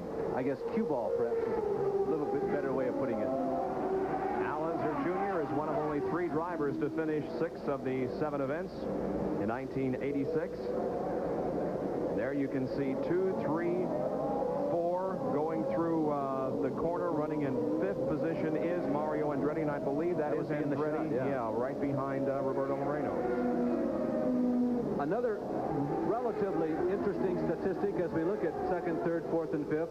Of those 14 heretofore temporary road courses, if you add up the winners as well as the fast times, it gives you an indication of how some of the individual drivers have adapted to these very tricky and tight temporary courses. If you add up fast time and wins over the years since 1982, Mario Andretti gets 11 with those 5 wins we told you about earlier. By the way, they're getting ready to pass Dominic Dobson, who has painted A.J. Watson's car this week to match his helmet. That's Randy Lanier right in front of the group. Danny Sullivan gets 7 on that competition index on the temporary courses. Heavy traffic right here. Bobby Rahal 3, Michael Andretti 2. Both of them, as we told you, wins this year. And Junior, Sneva, Senior, John Paul Jr., and Kevin Kogan each get 1. And we got a wheel off. Looks like off the RCero car. And it's bounding down the racetrack. And it'll go into a catch fence. There are debris fences here, and it is Randy Lanier who has lost the right front wheel on that car. Luckily, the debris fences kept it from going into a spectator area, and everything appears to be okay. You can see Randy trying to bring that car into the pit area. He still has pretty good control of it. We'll be stopping and getting that right front wheel replaced. We'll take a look at the replay and try to determine what happened. Well, there is Lanier being lapped. You see the wheel coming off. The right front just came off. It looked like the lug bolt just fell off or broke, perhaps. We've seen that at the Speedway. That's going into turn number 8. The leader's going to the inside right and bouncing right in front of Mario Andretti and Roberto Guerrero as they went through and tried to put a lap on Randy. Well, it looked as if the tire may have struck the Moreno car. It bounded in some way, and now Roberto Guerrero falls out of the race, apparently. Let's go down to the pit area. There are still problems on Randy Lanier's car. They tried to put the right front tire on. The lug had come off, it spun off, and it seems to have stripped it somehow, and they're unable to reinsert a new lug nut. So this is costly for Randy Lanier. A small fire in the back of the car, nothing to be concerned about. Roberto Guerrero has extricated himself from his machine. Now they found a lug nut. They're going to try and insert it on here for Randy Lanier. Lanier, remarkably, keeping his composure in the car, continuing to just hammer the throttle, and you can see the lug nut that's resting on the track. Now Lanier has actually killed the engine on the car. The crew frantically going for the starter. This is costly for the Rookie of the Year at Indianapolis. Indeed it is, and the 5th place runner, Roberto Guerrero, climbed out of his machine, Jack, just as you began to do that report on Randy Lanier. Now they get the car fired again, and Randy is pushed away, but he goes by the car of Roberto Guerrero, and he was running in 5th position when he brought his car in and apparently retired from the afternoon. They are pushing that number 2 True Value Emerson March behind the wall. Tough break for Roberto Moreno. Bob, one thing about Guerrero, yes. One thing about Roberto, one of the things that greeted us this week at Toronto was one of the new publicity guides, pocket-sized, that the Guerrero, True Value, Dan Cotter team, Phil Casey have put out for Roberto. I must tell you, it's quite nice. It's one of the most convenient and one of the most well-done guides I've ever seen. Well, that's enough of the commercial, and we'll go back to the leaderboard now, which shows Al Unser Jr., Michael Andretti, Danny Sullivan, Mario Andretti, Roberto Moreno, and charging and coming on strong, Rahal in 6th, Fittipaldi in 7th. I think it's still a Rahal-Fittipaldi race. And there are 64 out of 103 laps completed in this race. Well, Jack Arute has moved over to the Roberto Guerrero pit, and let's go down to him for a conversation. Roberto, we just can't go on meeting like this. Now, what was the problem? Well, we broke a brake rotor, so that's what eventually took us out of the race. You had high expectations coming into this road course event in Toronto. You felt it suited your driving style. Now that you've had some time on the facility, what do you think? It's a beautiful racetrack, and you know, the True Value car was going well. Unfortunately, we seemed to be blistering the tires very early on. After about 5 or 6 laps in the first run, we had 3 tires blistered, and so that slowed us down a little, and then the brake problem, unfortunately. We have encountered several teams that have reported blistering tires. What do you think is causing that, Roberto? Well, I mean, obviously, for Goodyear, it was an unknown track. We'd never raced here before, and they obviously made a compound that was a little bit too soft. So next year, you'll see the times be a little bit slower, but the tires will be okay. So they do a good job, and, you know, we never raced here before, so they didn't know what to do. My colleague Dan Matheson has further information on the goings-on here in pit road. Dan? Jack, I just had a quick chat with some of Michael Andretti's people, Barry Green, and if you can see them behind me, don't they look relaxed? Michael Andretti is the points leader, his machine running very nicely today. Barry only had one comment for us. He said, "We have lots of fuel." And they also have a long way to go. They better have a lot of fuel. That's all I can say. Only completed 65 laps, so well over 30 to go. Unless they were bailing it out during that long caution flag, they all better have a lot left. Back in the car of Jeff Brabham, who's back in contention of this Molson IndyCar race in Toronto, Ontario. We'll be right back.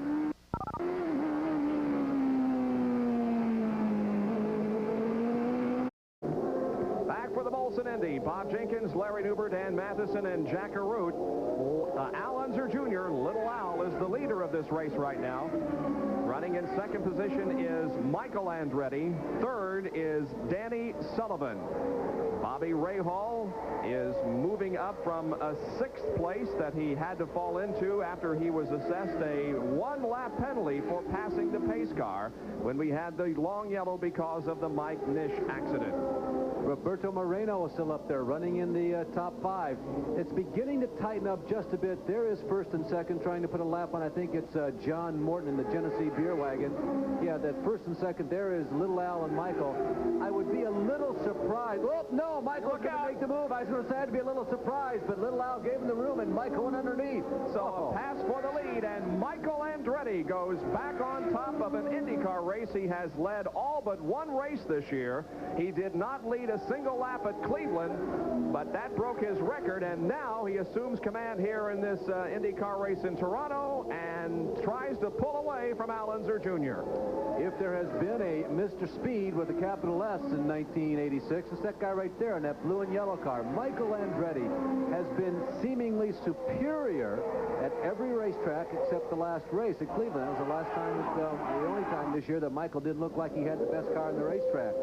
The early part of this race, hit the wall. Michael hits the wall, bangs on the right side of the car, and goes off into the run-out area, so the leader crashes out. Michael Andretti crashes. He's climbing out of the race car, apparently okay, but he went rather hard into that wall, not at a severe angle. It just touched the wall with the side of the car, and you can see that he is visibly upset. Well, he was passing Johnny Rutherford, and I have a feeling you're going to see here that his anger is going to be directed toward Johnny Rutherford. I did not see the angle. I do not know if John moved over on him or not. Let's watch for it. Remember, Michael is in a blue and yellow car. He's going to be, and he brushed Johnny before he hit the wall. So Johnny Rutherford apparently braking sooner than what Michael anticipated. Johnny perhaps trying to slow down to let Michael by. Michael did not expect him to brake, and he powdered him right in the back. Well, I don't think that Michael Andretti will be credited with leading a lap. He did lead the race, but not a lap before he has an encounter with Johnny Rutherford and the wall that knocks him out of contention. Tough break for Michael. Boy, with all the money that's available for the point totals at the end of the year, an incident like that has such ramifications. You work so hard to get these things to perform, and when an incident takes place on the track, but that's racing, but when it takes place, it's just like somebody has reached into your pocket and picked it. Well, there's another replay. As you can see, the Andretti car going into the wall. And Little Al was almost involved in that because JR really slowed down after Michael hit him, and Little Al had to get on the binders too. You saw the smoke come up. Had to do a nice job of braking and avoiding the Johnny Rutherford car, and right behind Little Al was Danny Sullivan, who also did a nice job of maneuvering his car out of the way. A nice shot of the new yellow strobe lights. All the drivers are raving about the yellow lights. They are temporary. You can move them around from track to track, and those yellow strobes are being used at most of the courses that the Indy cars run on these days, and there's a lot of ideas and thoughts for the future about the use of these computerized lights, the lights using strobes, and there's a real possibility for a lot of new innovations in regards to lights and signaling for safety reasons on the IndyCar track in the future. Now running in second position is Danny Sullivan in car number 4, and as Jack Arute indicated in the very beginning of the program, Danny Sullivan is going for his 3rd IndyCar win in a row, and that has not been done since Rick Mears did it several years ago. Danny has had some minor altercation somewhere. Look at the lower strut there on the rear wing, and Sullivan going to the inside of Little Al down the backstretch. Danny Sullivan has the line on Al Unser Jr. going into turn number 3. Brake down hard, drop down to second gear, and Sullivan's going to get him when they turn in. Oh, they go in the corner side by side, but Danny Sullivan does grab the lead from Al Unser Jr. Danny Sullivan goes into the lead. The last time that a driver won 3 consecutive IndyCar races was back in 1981 when Rick Mears did it by taking Michigan, Watkins Glen, and Mexico City. So Danny Sullivan, at the moment, is on his way to tying that record. Now, in 4th position is Bobby Rahal, who continues his pursuit toward the front after being assessed a 1-lap penalty. Now, just to recap, we anticipate pit stops to be coming up here in the next 10 minutes or so. Remember what happened last time we had all those pit stops. 3 drivers, the leaders, Bobby Rahal, Emerson Fittipaldi, plus Emerson Fittipaldi's teammate Kevin Colgan, were all assessed penalties for pit infractions or passing the pace car after the last pit stops. Little Al has led most of this race since the long yellow flag that involved Mike Nish's accident. We are still checking on Michael's condition. Michael Andretti took the lead and led it down the long backstretch, bounced off of Johnny Rutherford. He crashed out of the race, and now Danny Sullivan, who has won the last 2 IndyCar races in a row, has moved into the lead, and progress on Bobby Rahal, 6 seconds.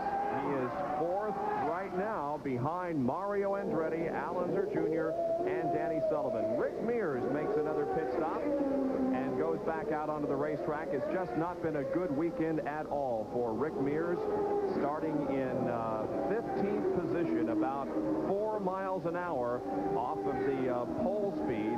Rick was in for a very early pit stop, much sooner than anybody else, and although he is in the top 10, really has not been competitive at all here this weekend. Roberto Moreno, who's running the top 4 all day long, has stopped for his final pit stop. And by the way, there's Rick Mears. One comment about Rick. He said this week, a few years ago, we won a lot of races. But you know what? A few years ago, we didn't have to work this hard to finish 4th and 5th and 6th. Because everybody's caught up. And Jeff Brabham is right behind that Pennzoil March, driven by Rick Mears. Now, an interesting individual who is holding the pit board at the wall this weekend for Rick Mears is Roger Penske Jr., Roger's son, who used to be a Super B driver, but now is devoting all of his time toward the business aspect. Roger Penske Jr. holding the pit board this weekend. We'll watch Jeff Brabham here follow Rick Mears through the course. Jeff Brabham, who finished 9th in his IndyCar debut at Phoenix a few years back. I think it was about 1981 was when he came up to IndyCar racing after a successful career in the Super Vs, following Rick Mears around and looking for leader Danny Sullivan, who's put a lap on Tom Sneva. There goes Sullivan to the high side of Brabham down the Lakeshore Boulevard, the long backstretch, Molson Street, whatever you want to call it. There goes Sullivan, now back into the cockpit with Jeff Brabham and the Valvoline Hawk moving there through traffic. Sullivan right ahead of Jeff Brabham now. It's changed for 2nd position. Mario Andretti has moved into 2nd, passing Al Unser Jr. Al Jr. back to 3rd place. Rahal continues to run 4th. In 5th was Emerson Fittipaldi, but he is missing on the racetrack. He did not come around this time, and it appears as if his crew is getting ready for a pit stop for Emerson Fittipaldi. Oh, Moreno's out. And lots of smoke and vapor coming from the rear end of the Roberto Moreno machine, and Roberto is out of this race, and it looks like a situation very similar to the one in Cleveland, in which he had to drop out of the race very early. Now, there is Emerson Fittipaldi coming in for a pit stop. They are changing the rubber on the left side of the car, and Al Unser Jr. is also in, down to the pit area. Something that's a little unusual. Al Unser Jr. has elected to change only 3 tires. They're going to leave the right front on. Now, they've been concerned about blistering tires as well. A very quick stop. He's off and away, burns rubber at the end of pit road, and goes back out beneath the Prince's Gate. All right, Al Unser Jr. back out on the course. So is Emerson Fittipaldi. Bobby Rahal is now in 3rd position, but he's about 4.5 seconds behind the leader, but neither he nor the leader have made their final pit stop. There is Emerson Fittipaldi, going very slowly on the racetrack. I think perhaps there is more trouble in that car than meets the eye, because as we said, he was very slow coming around last lap before he made the pit stop. Predictable time for a pit stop for Emo. Rahal still owes the field a pit stop. No, he cannot go the distance. He will be coming in, and we'll just have to wait and see the amount of time that he takes to enter and leave the pits, plus the amount of time it takes to do the work, as Mario Andretti is now pitting in front of us. The amount of time that all these people spend, the combination of entry, work time, and exit actually comprises the actual time that you need to pause for pits. Watching Al Unser Jr. on the racetrack will keep the progress of the Mario Andretti pit stop in our eyes. There it is. Mario gets the service and is down off the jacks and back out on the racetrack. Mario had moved to 2nd position before coming in for that stop. He moves on the racetrack right ahead of, now alongside of, now still ahead of Kevin Kogan. That was a close one. Now, Mario not giving Kevin what you'd say an extra lane of racetrack there. He says, Kevin, you got that lane, that's yours. This one that I'm in, that's mine. Pit stops being made. Bobby Rahal now moves up into second position as Danny Sullivan has the lead of this race. We anticipate a stop by Danny Sullivan and by Bobby Rahal momentarily. We continue to watch this battle on the racetrack between Kevin Kogan in the red and white 711 machine and right ahead of him Mario Andretti. And it is a battle for position. Both of these people have been consistent top 10, mostly top 5 all race long since the green flag dropped.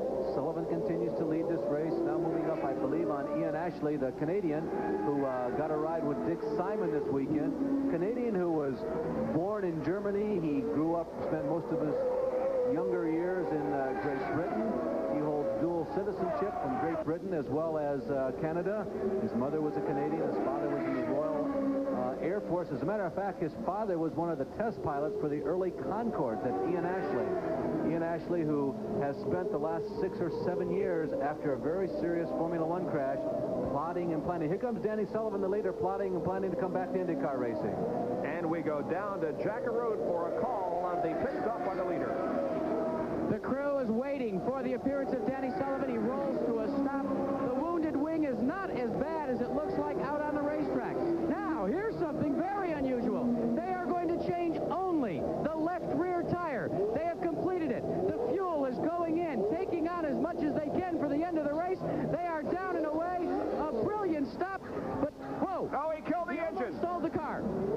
He got it going again. He's all right, but a quick stop was costly when he stalled it. He just took away all the advantage he had by changing only one tire. And there goes Al Unser Jr. by him.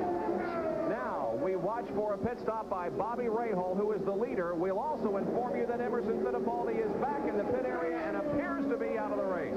Bob Jack made an excellent point. He lost the advantage that they gained by changing only stop quicker because they changed only one, that left rear, on this clockwise road course. Without a doubt, that is the tire that's getting the most abuse. It gets a lot of abuse right there at the end of the long backstretch. But what a solid point that was. The advantage that they calculated that they could really use, they lost when apparently Danny stalled the car. A really delicate touch. You have to keep these Indy cars going when they're in the pits. They don't like to run at a very slow idle like that. The Indy cars are made to go fast, and when they're very hot, they stall out very easily. The fuel has a tendency to evaporate, and the engines basically starve. Emerson Fittipaldi is out of the race. He has climbed out of the car in the pit area, and they're pushing the car behind the wall. Tough break for the pole sitter this afternoon, Emerson Fittipaldi, who will have to wait for another day for IndyCar win number 2 and the first this season. Well, Bobby Rahal should be pitting soon. There you can see Emerson Fittipaldi with his crew members. Ran a good race while he was out there, but it just did not last for him. Jeff Brabham also has come in for a stop and is moving very slowly out of pit road. We'll be back with more of our live coverage from Exhibition Place in Toronto. While we were away, Bobby Rahal did make his final pit stop. This is how it went. A smooth pit stop by the Steve Horn crew, and Bobby Rahal was back out onto the racetrack. He does relinquish the lead, however, to Al Unser Jr. Danny Sullivan running second, Mario Andretti third, fourth would be Kevin Kogan, and in fifth position at the moment would be Arie Luyendyk unofficially. But Rahal, you can bet, is going to be moving back up and toward the front of this pack. Well, that's it. Everybody has made their final pit stop. Nobody will need to come in again. Now, they all came in around, let's see, some at 71, some at 76, and some at lap 81. Now, the people who came in early, like lap 71, Roberto Moreno, might have been stretching it just a tad, but he dropped out of the race, so that eliminated that. The number 1 car, Rick Mears, also came in early, but he's several laps down. Tom Sneva came in on lap 81, still running in the top top 10, but still not really a challenge to win. But everybody came in on lap 75, 76, which is just about what we told you at the top of the show. Perhaps just a tad early, but everybody is checking to make sure they got enough fuel for the finish. But it should just not be a question for anybody. All right, Bobby Rahal has moved already into third position behind Little Al and Danny Sullivan. He is between Sullivan and Mario Andretti. There he is, Bobby Rahal, back up into third position. We have had 5 leaders of this race. Emerson Fittipaldi led the first 32 laps. Then Rahal took over the lead from 33 through 54. Al Unser Jr. led from lap 54 to 67. Michael Andretti led unofficially, didn't actually lead a lap, but was in the lead when he crashed out. Then Danny Sullivan took over the lead from Al Unser Jr. from lap 71 through 77. Rahal led again on lap 78. Then he made a pit stop, and Al Unser Jr. is in the lead at the moment. Emerson Fittipaldi is out of this race. Let's go down to the pit area and Jack Arute.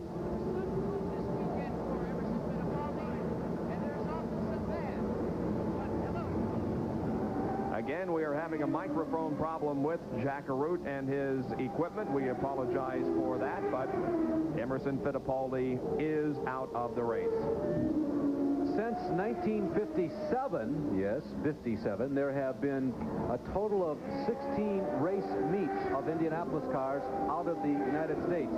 Grand total of 25 events, because if you recall, back in the days when USAC was going to Monza, for instance, they were running 3 events on one weekend, and many of the other races in the 70s were 2-event weekends. But there have been 16 meets in all. Canada has held 8 of those meets, or 12 of those events. Of the total 16 meets, 25 events since 1957. Mario Andretti is the most prolific winner. He's won 4 times, and Rick Mears and Jim Rathman are tied for second with 3 wins each. Jack Arute's Mike Copley is repaired. He's down with Emerson Fittipaldi. I don't know if maybe it's just standing next to Emerson Fittipaldi that all of a sudden I have radio problems, but that was the case. Emerson, what I was going to ask you is what finally put you out? I had going out of turn 1, my gearbox went into neutral, and I couldn't get any gear except first gear. I don't think broke the gears, but broke the selector of gears. Your impressions of this event, you know, you were up, you started on the pole, then you had the problems with the car stalling and not having to be push-started for the start, the radio not working, the stop-and-go penalty. It's really not been your kind of afternoon. Yeah, I was very disappointed. I didn't understand why they gave him the black flag. My car was really fast, and I was, you know, doing a good race. I was very pleased with the performance. But I didn't understand why they gave him the black flag, because I lost a lap to Rahal anyway. Well, now, you've had a chance to watch the rest of the competition. In fact, you've been able to measure some of it out there under competitive conditions. Who, if you had to pick someone, would you say is going to win this first Toronto Molson Indy? No, it's difficult to say, because when I did my pit stop, I lost contact, and I don't know even who is leading now. Well, he lost contact with the radio and lost contact with the competition. Bad day for Emerson. Here is a leader who's moving through some slower traffic right now, and right he has a crash. Jeff Brabham Runs into Jeff Brabham. He was trying to pass him, or at least move alongside him, made contact. Is that going to spell a major problem for Al Unser Jr.? The front wing of that car, the right front wing is torn off, but he continues to run at speed. He had developed a comfortable lead over second-running Danny Sullivan. By the way, when you get a shot of the inside of the right front, you're going to be able to see the huge brake ducts that are mounted on the inside front tires of this race car to keep the brakes cool. They were the biggest that I saw as I walked through the pits over the weekend. You see the red part, that big red part that's not just being hot from heavy braking. They've got big brake ducts there. There you see Al moving to the inside, and apparently Jeff just didn't realize how close he was, and he clipped that right front and clipped it right off. Don't I remember the same thing happening to Al Jr. at Cleveland? Didn't he lose the right front wing on his car? Yeah, at Cleveland, apparently there must have been a driver error involved there, at least from the indication that I was able to get. But those things happen on a temporary road course, I'll tell you. Now, the question becomes, do they take the time, do they stop and replace that left front wing? Is it structurally damaged, so if he stops, maybe they can't fix it anyway? At a place like this, yes, they're very important, but it's not like aerodynamics at a place like Michigan. I think, and do we have another crash here? Dominic Dobson looks like he is up against the tire wall there at turn number 7. No, anyway, I was going to say, I think the Little Al's got to stay out. Sullivan is moving in, and I think he's moving in for the kill. Sullivan in second position. We must apologize for lack of communications as Danny Sullivan goes in the lead again. He goes inside of Little Al and takes the lead. We have not been able to get any information on the condition of Mike Nish. We wish that we could get information and pass it along to you because it's important to us and we know that it's important to you and Mike Nish fans, but we just simply have not been able to get any information on his condition. But we Look at Little Al coming in. He squeezes himself right between the wall and Al. He got a great shift, Bob. A great series of shifts coming out of turn number 2. Now, Sullivan is not going to lay down and die, I guarantee you. But what happened was Little Al moved over for Danny because he flames. But coming out of turn number 2, as he went up to the gears, you could just see he hit him just perfect. And he had so much momentum going down the long backstretch, he had about 3 chances to get Danny, and finally, he kept moving up on him, and the third time he said, hey, I think I can get by this guy, so he took him and he outbroke him going into turn number 3. An extremely competitive road course race here as Danny Sullivan and Al Unser Jr. are going tooth and nail. I think they touched. Sullivan had to at least get on the binders really hard to avoid hitting Little Al in the rear end. It appears as if Sullivan is going to be able to take the lead here at any moment. Right here is where I think Little Al's got the track down. He gets up to the gears really well and seems to hit the backstretch really strong. I think that's his strongest point. We'll see as they go into corner number 3. No, Al Unser Jr. is going to continue to maintain the lead. Here's a replay of Sullivan really getting hard onto the binders. Let's see if he touches. Yeah, looks like he runs up under Al Unser Jr.'s rear wing. Bob, you know, there's yeah, the same Kim Campbell who's run Super V's and run the ARS series this year for making a really solid point. Without that left front wing, there is less drag going down that long straightaway, and you can really pick up the momentum, so it's more than just hitting the gears just right. You got less drag, there's less car crashing into the wind that's coming down at you. Sure, Little Al should be able to go faster going down that long back straightaway. The problem is stopping it when you get down there. Only 15 more laps to go. Al Unser Jr. and Danny Sullivan battle for the lead. Bobby Rahal is running third. And Sullivan has got Little Al again. Now let's see what happens going down the back of the lakeshore. It is back and forth. First Sullivan in the lead, then Al Unser Jr. in the lead. Sullivan. Rahal, we are told, is only 2.5. That is he at the top of the screen. Bobby Rahal is beginning to move in. This time, Little Al is not going to get Danny. Now, this will be the real trick. Can he stay close enough to Sullivan going to the twisty, winding part of the race course? And without the downforce in the right front, it is doubtful. Now we start turning our attention to Rahal. He seems to be moving up. Told you earlier, thought this was the Rahal-Sullivan or Rahal-Fittipaldi race. I still kind of think that. This is really going to get interesting when Bobby Rahal joins this 2-car battle and makes it a 3-car battle for the lead at the Molson Indy in Toronto. We'll be right back.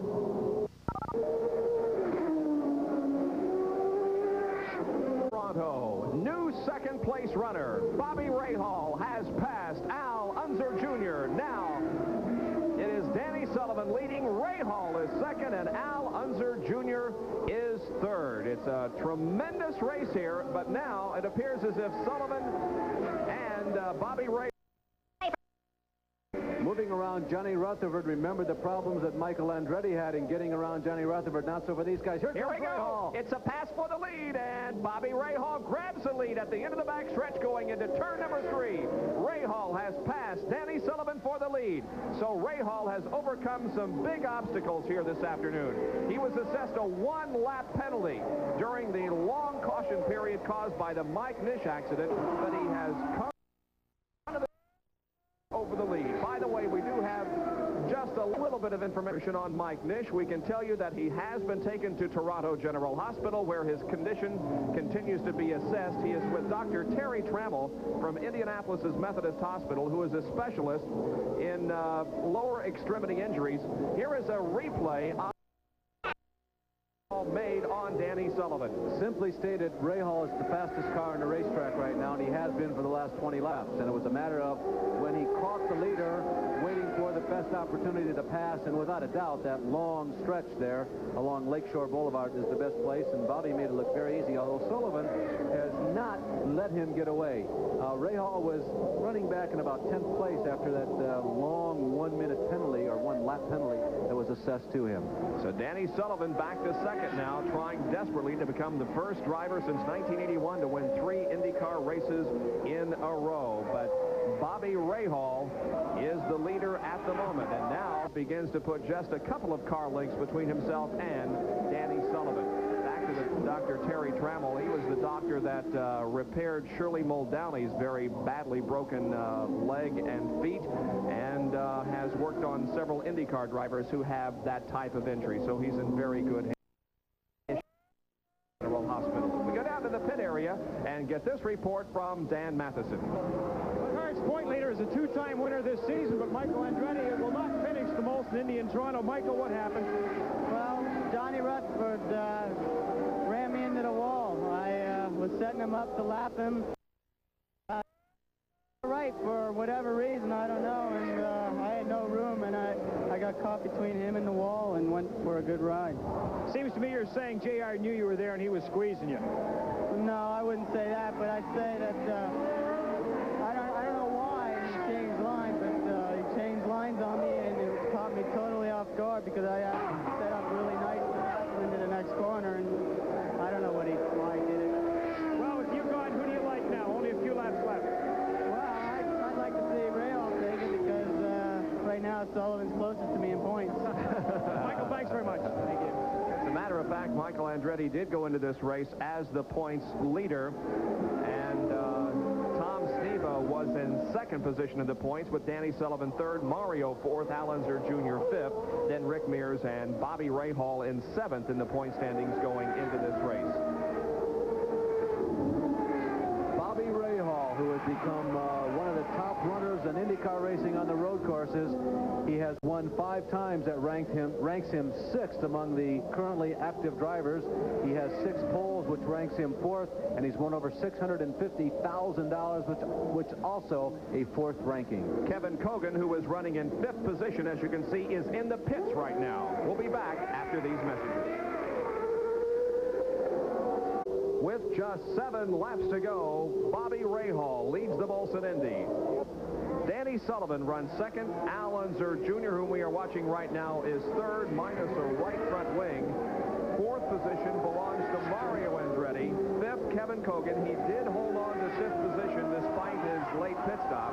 And in 6th is Tom Sneva, who has once again just been very consistent out there. Is going to wind up, it appears, in the top 10 and keep himself in contention for points. Tom was in second position entering this race in points. And by the way, talking about Sneva, John Anderson and crew, they are really looking forward to Michigan International Speedway.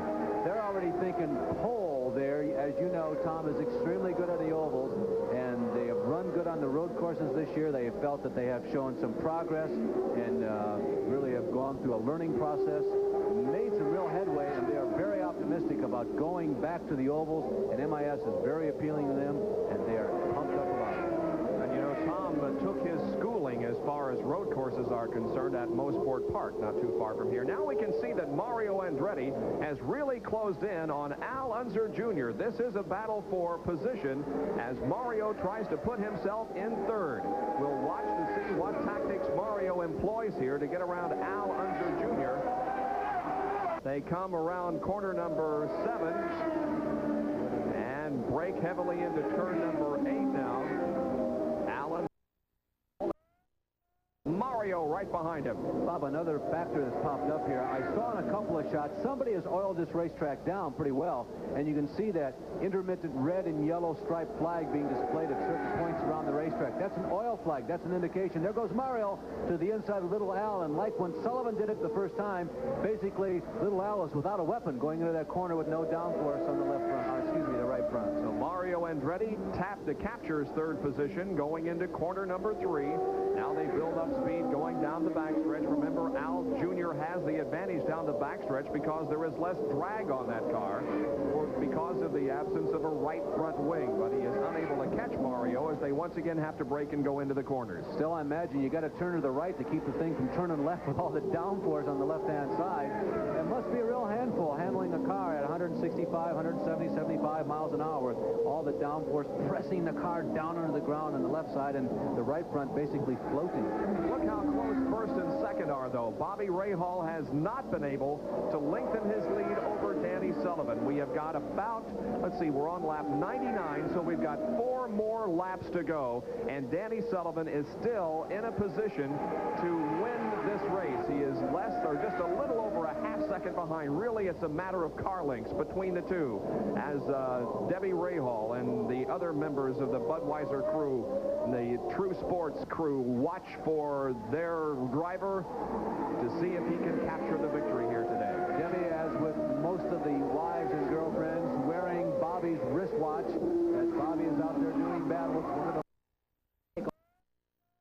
to their respective spouses before they go out, and one of the first things that they get back. Bobby Rahal, the winner of this year's Indianapolis 500. You had the feeling all week long that things had begun to get back to normal. You know, there is so much fanfare, so much attention away from the race course that is applied to your team after you win the Indianapolis 500. Then modify it with what the team went through with the death of their team leader, Jim Truman, a little more than a month ago. And they've had quite a situation in trying to get back on track in terms of the winning ways. You had the feeling that Portland had to be very difficult. They must have been going through the motions there, and with everything else that was going on, perhaps it's taken till now to kind of regroup and get back. But Bobby had some time to go home before this race and relax, and he came ready and raring to go, and so did the crew headed up by Steve Horn, of course. They did extensive testing before this race at Mid-Ohio. As a matter of fact, Bobby crashed a car there at Mid-Ohio, but it was repairable.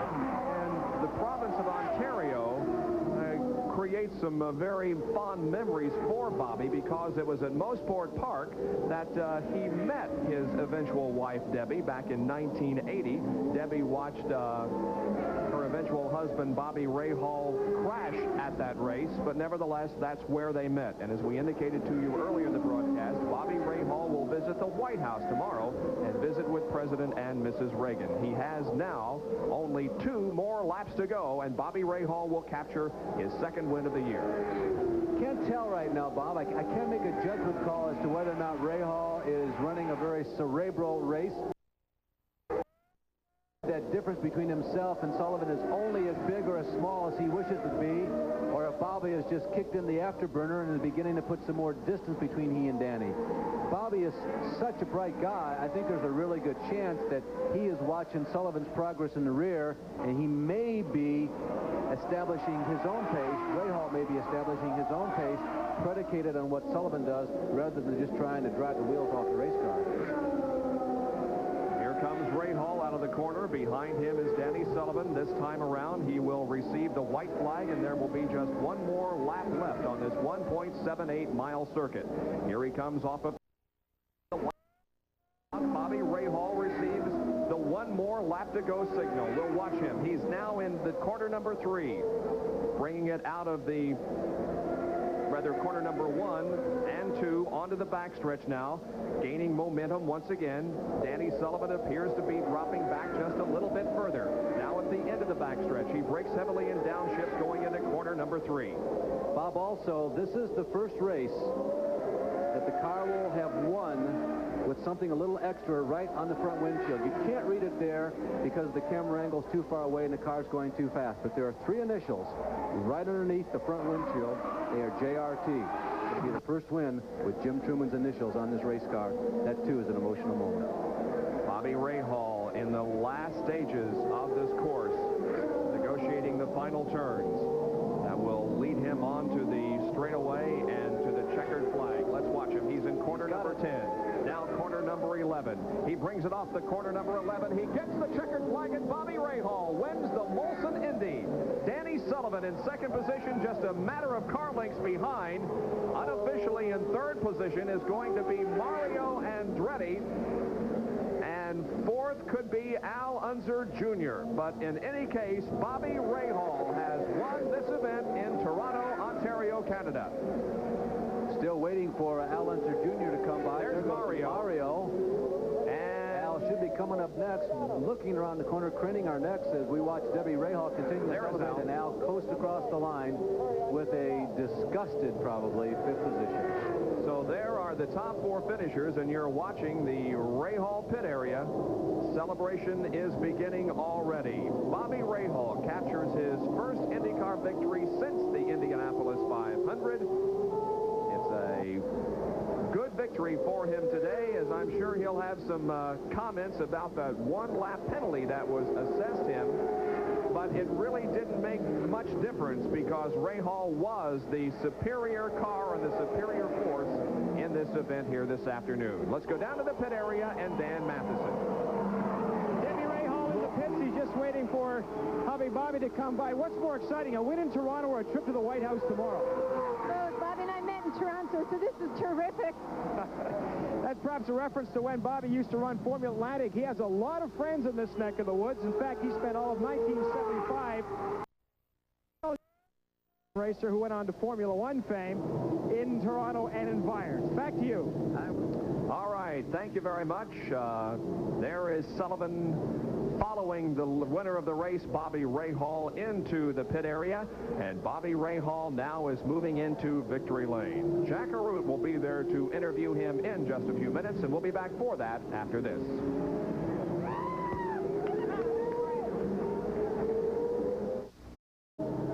We are back. The race is over. It has been won by Bobby Rahal from Dublin, Ohio in the Budweiser True Sports March.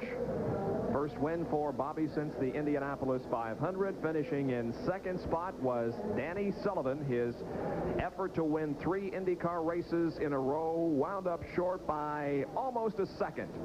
Third position goes to Mario Andretti, and fourth was Al Unser Jr. Well, we'll go down now for a winner interview, which is being brought to you by Goodyear Eagles. You either have Goodyear Eagles or you need them. And let's go to Jack Arute in victory lane for our winner interview. Jack? On 1986, Bobby Rahal said in victory lane at Indianapolis that win was for Jim Truman. When Steve Horn came up to you right now, he said, Bobby, I love you. This one's for us. Yeah, he said on the radio on the Kulov lab this one. I couldn't hear him, and then he said, this one's for us. And I said, you're damn right. It was a great win, too, Bobby. I mean, just everything happened to you. You started with the, on the outside pole. You had the good run all week. But then they kind of threw you a curveball when they gave you a stop-and-go plus some. That wasn't any stop-and-go. I might as well turn the motor off and stop for a while. I had a cigarette or something. I don't know what the reasoning was, and I'm going to have a talk because, frankly, I just, I don't understand it. Stop and go I could understand, but not sitting there until the rest of the field catches up. But fortunately for me, it all turned out the Bud car ran great, and the Bud crew did a great job in the pits. And yeah, but wait a minute now. Maybe what it did is light a...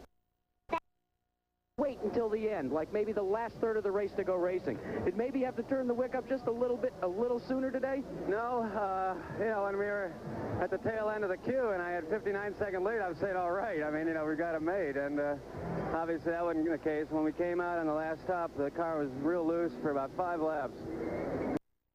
And Al, and then all of a sudden it hooked up, and in 2 laps I think I was on top of them, and I don't know if they were conserving fuel, but we conserved it all the way in the beginning. I didn't rev the engine high to save fuel, and it just worked out beautifully. Your feelings about this Toronto course, inaugural run here to a sellout crowd of over 60,000, and we just found out that you met your wife Debbie here in Toronto, so this has got to be extra special for the both of you. Well, it's, I spent most of my early years in racing in Formula Atlantic, and that was all up here in Canada.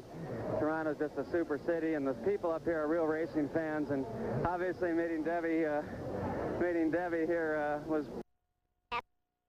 Things happen to us here in Toronto. Well, gentlemen, there's no question they'll have a lot to talk about when they meet President Reagan and Nancy tomorrow night. What a story. Rahal with the win here this afternoon, and now to the White House tomorrow with the visit with the first family. The only regrets that I have is that Emerson Fittipaldi couldn't have stayed in this race until the very end. He was the other hot shoe today. Yeah, he really was. Hung in there and persevered until just the very closing stages of the race when things went away for him. We'll be right back.